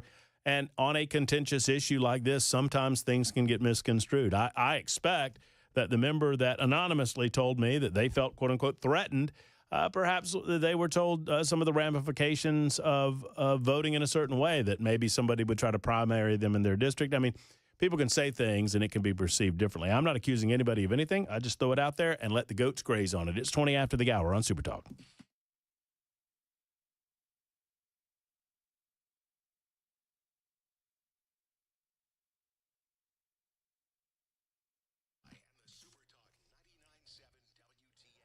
Hello, friends. Matt Murphy for the Tennessee Men's Clinic. Are you feeling run down, sluggish? Do you not know why? It could possibly be T levels. Did you know this? Your T levels can go down as you age, men. And if that happens, that can create a lethargy. That can create a lethargic attitude. That can create an absence of interest in the bedroom. That's the last thing you need for intimate relationships. It's time to get with the best. Let's get with the program, Tennessee Men's Clinic. They have a variety of options available for you, men. What it takes is a visit, right? You make the call, and this is perhaps the hardest thing you're going to do, is to pick up that phone and make that call that so many others have made. You do this, and you're going to get on the road to success very quickly with the Tennessee Men's Clinic. They want to visit with you in a very professional and listen, everything that they do at the Tennessee Men's Clinic is as confidential as they are. Their qualified urologists want to speak to you about a program that's going to work for you. So let's make that call at 615-208-9090, 208-9090, or go to TennesseeMen'sClinic.com. 2 locations. One is in Cool Springs, Franklin area. The other is the original in Midtown. It's the Tennessee Men's Clinic.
You'll hear from at least one Republican state senator who did not vote for the amended illegal immigration bill of the special session. This story and the day's closing money news at 6:30 on Super Talk 99.7 WTN. Yes, sir. Thank you, Mr. Weaver. There's Ken Weaver. He'll be along directly to provide those headlines for you. My name is Matt Murphy. I'm a host from 3 until 7 on Super Talk 99.7 WTN. In between Weaver and Murphy, there's Chris Webber. He screens your telephone. He basically does everything except the news and the comment. News is over there, comments over here, and Chris Webber's in between doing everything else. Is that fair? That kind of sums it up, yeah. Yeah, there you go. And pay rates are accordingly to job description. Sure. That's what I'm told anyway. Defense Secretary, it's good to say this, Defense Secretary Pete Hegseth said the United States of America will, quote, humanely move criminal migrants out of the country and work with other agencies to secure a southern border or the southern border. He said this in his first interview since he was confirmed by the United States Senate this past week. Hegseth, who is a former Fox and Friends weekend host, addressed President Donald Trump's memorandum to the Departments of Homeland Security and Defense, calling on them, this is the big news, to prepare a 30,000-person migrant facility at Guantanamo Bay, U.S. Naval Base in Cuba. He told Fox News host Will Cain today that Guantanamo Bay was, quote, the perfect place to hold criminal migrants safely in the interim as the process to repatriate them to their homelands play out. Guantanamo Bay is obviously a detention camp that is most famously known, well, for two things. One, housing September 11th, on a more serious vein, housing the individuals responsible for the 9/11 atrocities on American soil. Number two, it was where, what was his name? Nathan Jessup. Is that right? Colonel Jessup, yeah. Colonel Jessup. Mm-hmm. That's where he had, I have breakfast from 300 yards from people that want to shoot me or whatever he was saying. You know, few good men. Yeah. Jessup that's where they were, right? Guantanamo Bay. That's right. That's what. You can't handle the truth. You know, the older I get, the more I feel like Jessup was right. Yeah. Is that wrong? No, I can see that. I think that's fair. Yeah. Yeah. We have a nation with walls. Somebody's got to guard those walls. Who's going to do that? You, Lieutenant Weinberg. Trump said the facility will detain the worst criminal illegal aliens threatening the American people. Some of them are so bad we don't even trust the countries to hold them because we don't want them coming back. So we're going to send them to Guantanamo, he said to reporters at the White House. Hegseth clarified that criminal migrants aren't being put into camps with ISIS or other criminals. It is a temporary transit, which is already the mission of Naval Station Guantanamo Bay. We can put up thousands or tens of thousands if necessary to humanely move them out of our country where they do not belong, back to the countries where they came from in a proper and orderly process. So there is our Defense Secretary, Pete Hegseth, indicating that, yes, we're going to act on what Donald Trump says that he wants us to act on. In the meantime, other headlines coming up this afternoon. Bob Menendez, who was once a very powerful Democrat senator from New Jersey,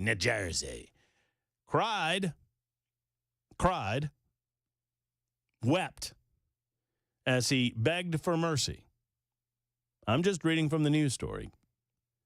Begged a Manhattan judge for leniency today as he was sentenced to 11 years in prison for selling out his lofty post for a Mercedes-Benz convertible, other bribes, along with cash and gold bars. Menendez, 71 years of age, weeping before the judge, said, "Your Honor, you have before you a chastened man.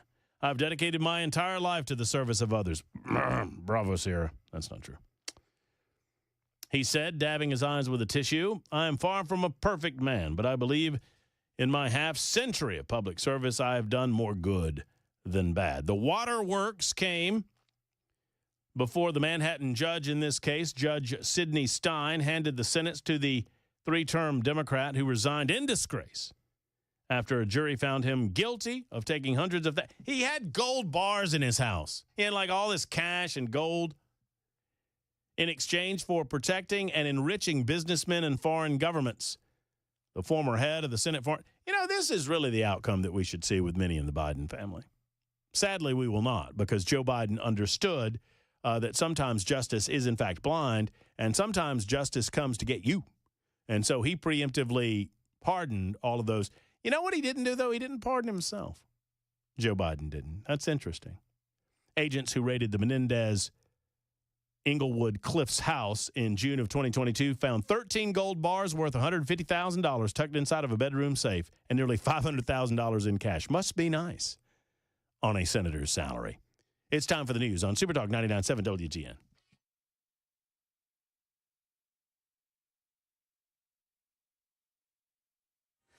.30 on the dot. I'm Ken Weaver with your top stories. Full forecast and traffic in 5 minutes. And right now in Tennessee, there is at least one Republican state senator who voted against the illegal immigration bill of the special session today. Todd Gardenhire of Chattanooga has a problem with the amendment that makes it a crime for an elected official to vote to create a sanctuary city. And we're going to tell an elected official, forget the issue. The issue is not important to me here. The issue is we're telling an elected official, you can't cast a vote. That, to me, is not part of being a republic. Well, the bill passed, as did Hurricane Helene relief in the Senate. Then they recessed until tomorrow. President Trump directing Homeland Security and the Pentagon to start flying illegal immigrants to Guantanamo Bay. Here's Border Czar Tom Homan. There's already a migrant center there. It's been there for decades. So we're just going to expand upon the existing migrant center. Money News, Chuck Siebertson. Wall Street slipped after the Federal Reserve decided to keep interest rates unchanged as expected at 4.3 percentage points, saying inflation remains somewhat elevated. The Fed had signaled in December that it expected fewer rate cuts this year. The Dow Jones dropped 137 points. The S&P fell 28, and the Nasdaq sank 101 points. Commerce Secretary nominee Howard Lutnick promises to get rid of his considerable business interests in 90 days to help avoid any conflicts of interest. The billionaire financier said in a Senate confirmation hearing that he decided he's made enough money in his life. Newly sworn-in Transportation Secretary Sean Duffy has ordered the federal agency to reverse fuel economy standards that are used to control air pollution and address climate change. Taxes once again on everybody's mind until April 15th.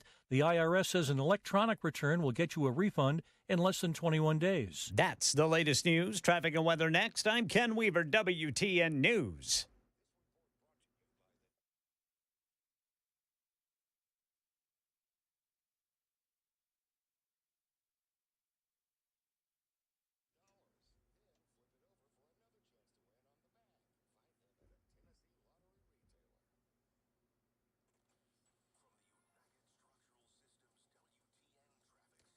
Antioch got a crash blocking the right shoulder 24 eastbound at Haywood Lane. In Brentwood, a crash partially blocking the off-ramp 65 northbound to Old Hickory Boulevard. And then in Rutherford County, a crash on the left shoulder 24 eastbound right before Medical Center Parkway. Traffic every 10 minutes every morning on Super Talk 99.7 WTN.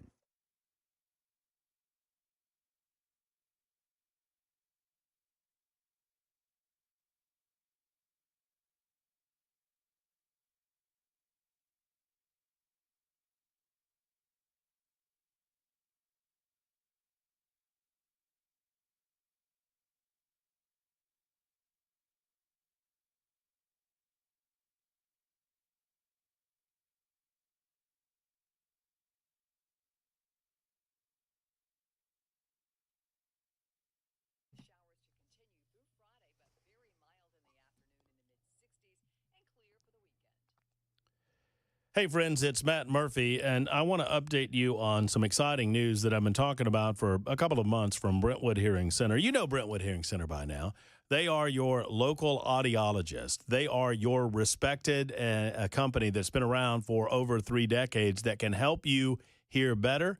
They can help you do so with the most modern technologies available to them. And now they have this incredible announcement regarding their leadership team and a visit that they made. They attended a launch of a revolutionary new hearing device called the Phonak Sphere. The Sphere is dedicated to helping patients hear well in situations where there's a lot of background noise. And with that in mind, It works, friends. With a computer chip that is dedicated to finding speech and noise and addressing that speech. If you're at a dinner party, if you're at a sporting event, or if you're at a place where people are gathered and there's a lot of background activity, this identifies that speech and brings it forward, and so you can actively engage again. It's so wonderful. We see people slipping out of these types of environments because they can't hear. Now you can with the Phonak Sphere. Brentwood Hearing Center, they provide better hearing for a better life. Absolutely love it. Call 615-377-0420, 377-0420, or go to BrentwoodHearingCenter.com. Brentwood Hearing Center, better hearing for a better life.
Super Talk 99.7 WTN. We're winding down this Wednesday edition. Thank you for being around. Man, oh man, the month has just flown by.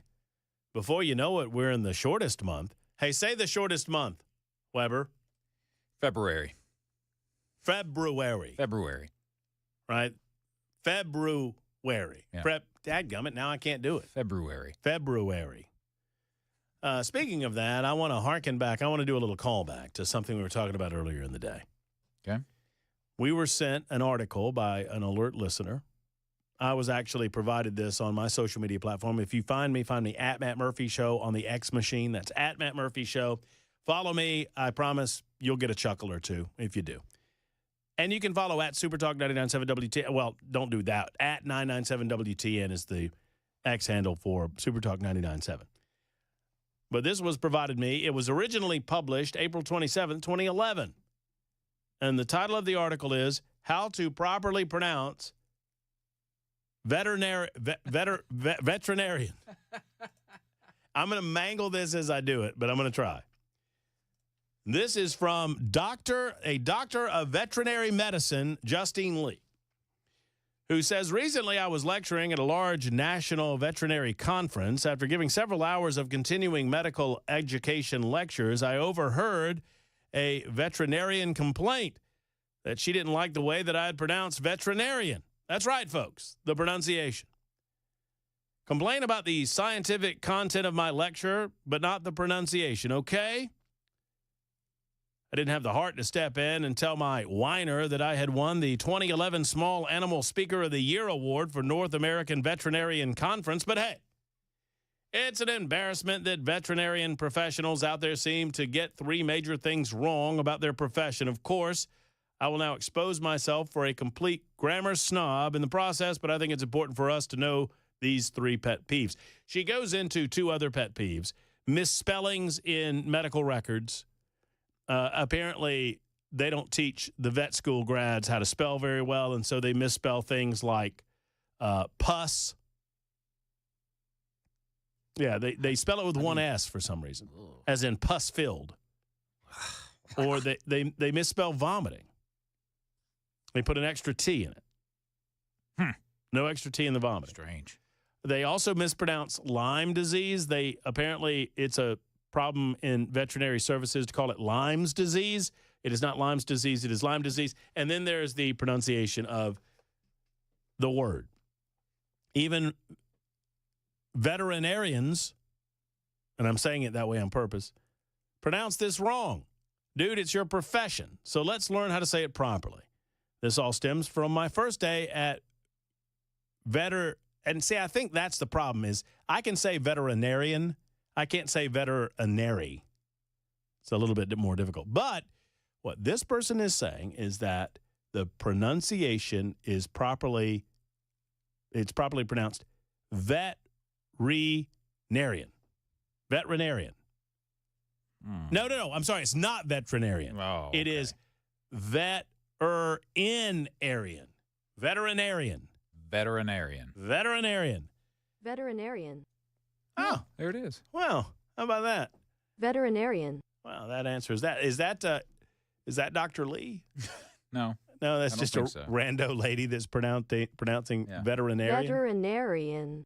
Veterinarian. Oh, did you slow her down? Yeah, slow it down. Yeah, just for the people that may need extra help. Veterinarian. Well, there you go. So, there you go. That answers that. So it's not veterinarian. No. And I was wrong on that.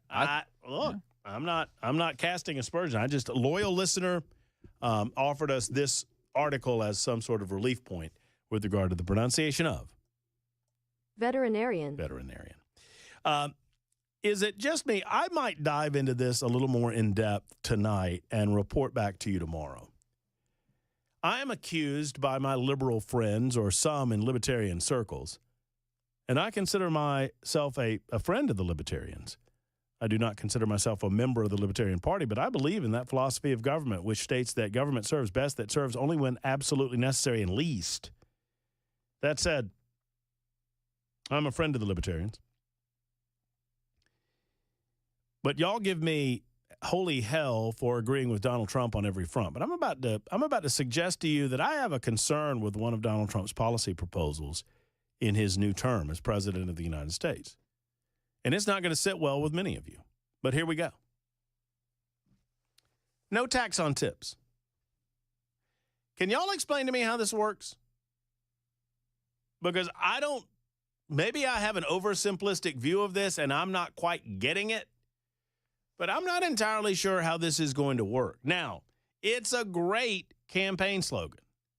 And it's a fabulous populist theme that resonated with people on the campaign trail. And I'm not saying that Donald Trump doesn't mean it, but functionally, look, I'm not against people's taxes going down. Don't get me wrong. And if I had my way, we would institute a fair tax nationwide. We would have a national consumption tax, and you would never see another income tax in your life, federal income tax in your life. You would never see any Social Security deduction. You would never see any of those hidden taxes that exist in American society. You would not see these burdensome taxes because everything would be on a consumption basis. I absolutely love it. If you don't know about the fair tax, look it up. But that said, can someone tell me exactly how it works? I mean, it's my understanding that in the service industry, that your typical server is going to make, what, $2, $3 an hour? And the expectation is you build up to the level where you go above and beyond the minimum wage. And if you're at a swanky place, then you go well beyond that. So right now you have to declare your tips and you are taxed on tips. But if you don't get taxed on tips, are we not forgiving taxation on like 80% or 90% of their income? Now, I understand that right now the system encourages people to cheat.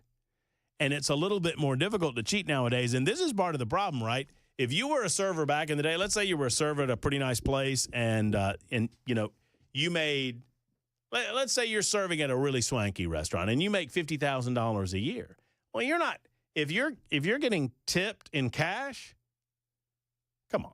I mean, we understand what happens. A lot of that money just goes right into the old pocket. You don't declare it at the end of the week or at the end of the month or at the end of the year, depending on how you do it.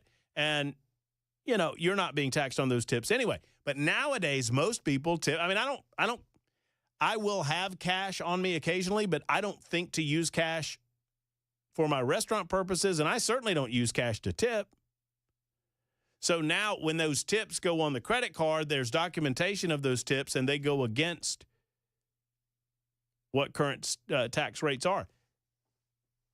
Maybe I'm missing something, and someone can help me out on this, but I'm not sure I understand why people in the service industry should have 80% of their taxes forgiven, because most of the money that they earn through tips. So if you don't tax tips, then you're not taxing most of their income. Now, if we're okay with that, that's fine. I mean, on principle, I might agree with it just because, you know, bully for you guys. Y'all work in a hell of an industry. It is difficult to get good people to work in customer service nowadays. So anything we can do to encourage more and better people in the customer service industry, I'm all for. But my entire income gets taxed. And I'm not even against throwing y'all a bone, but that bone's in the form of like 80, 90% of your income, right? Am I missing something? Maybe I'm missing something. 2528 writes in on the super text line and says, I always try to get some on me. Wait, I always try to keep some. You totally changed that one. I misread that. I always try to keep some on me, and definitely if we go out to eat, I hate tipping on my card. And then 8838 says, I think you answered your question, Big Murphy. Well, what answer did I give? I mean, once again, I'm not against allowing people to keep more of their money where it's possible.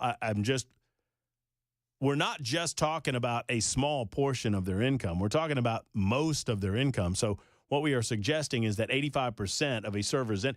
If a server works at a fancy steak place in Nashville, Tennessee, I can promise you those servers are making decent money.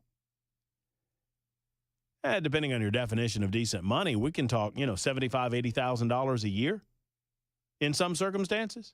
I don't think that's too far off at the swankier joints.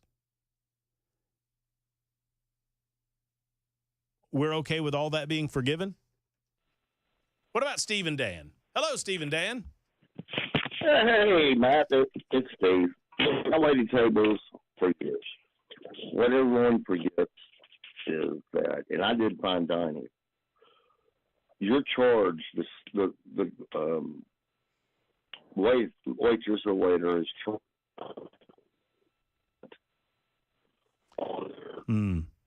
It's an intriguing point. On their gross sales, regardless. I've worked fine dining. I actually had to pay $8 from tip out and all the other things I had to do. It cost me $8 to wait on that table. So y'all don't think about that kind of thing either, and because a lot of people don't tip. No, I am. I'm not trying to brag. I don't talk about it. I mean, I start at 30% because I've worked in customer service.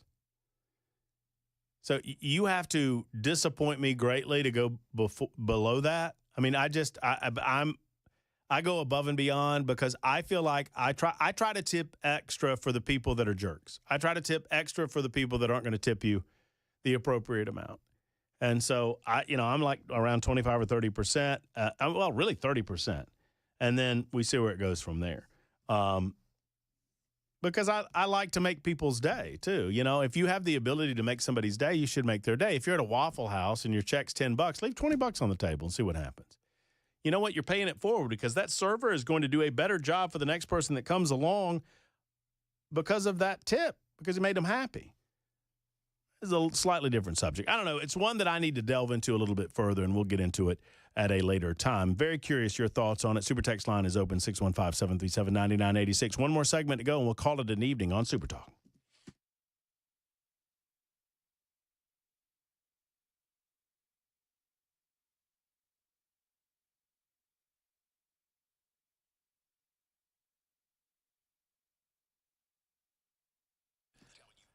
All right, friends, so Matt Murphy for U.S. Pest. Believe it or not, at the end of January, we're going to start talking to you as February rolls around about springtime. And some of these companies where their business really blossoms in the spring, I want to make sure that you understand that they're here for you right now. U.S. Pest, I've been telling you all winter that you need to keep that monthly pest protection with U.S. Pest. It's important to do that. They keep the bugs that want your warmth and want your food out of your home, especially those mice and those rodents, the roaches as well, and some of the other critters and crawlies. But as spring comes around, you need to begin early protecting yourself from those bugs that want your stuff. And it is almost, dare I say, bug sex season. That's right. I said it. And you don't want that happening in your home. You have a nice home, and you want to keep that nastiness somewhere else. And you do that through U.S. Pest. Call J.K. Erica. Don't necessarily tell them about the bug sex part of this, but just tell them that you need protection from U.S. Pest. They'll get it. Crawl space service, termite protection, and full-service pest control available for you at U.S. Pest. Give U.S. Pest a call today at 590-1260. That's 590-1260 for our friends at U.S. Pest. You can find them online at uspest.com. Once again, that's uspest.com. Call my friends at U.S. Pest. You'll be happy you did. Oh, by the way, don't forget a limited-time offer. If you switch your pest service right now to U.S. Pest from another pest control company, your initial service is free. That's a $200 value. Ask about it when you go to U.S. Pest.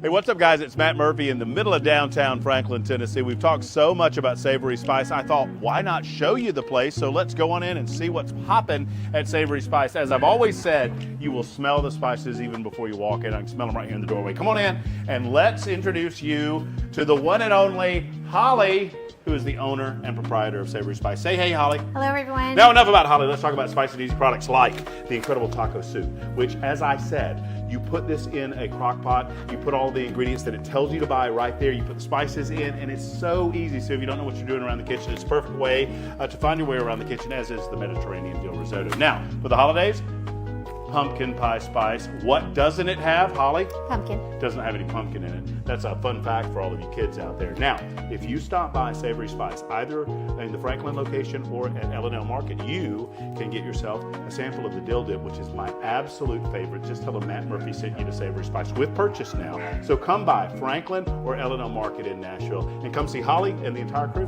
at Savory Spice.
Oh, I'm sorry. Is it my turn? I was distracted watching a corgi dog ride a skateboard down a flight of stairs.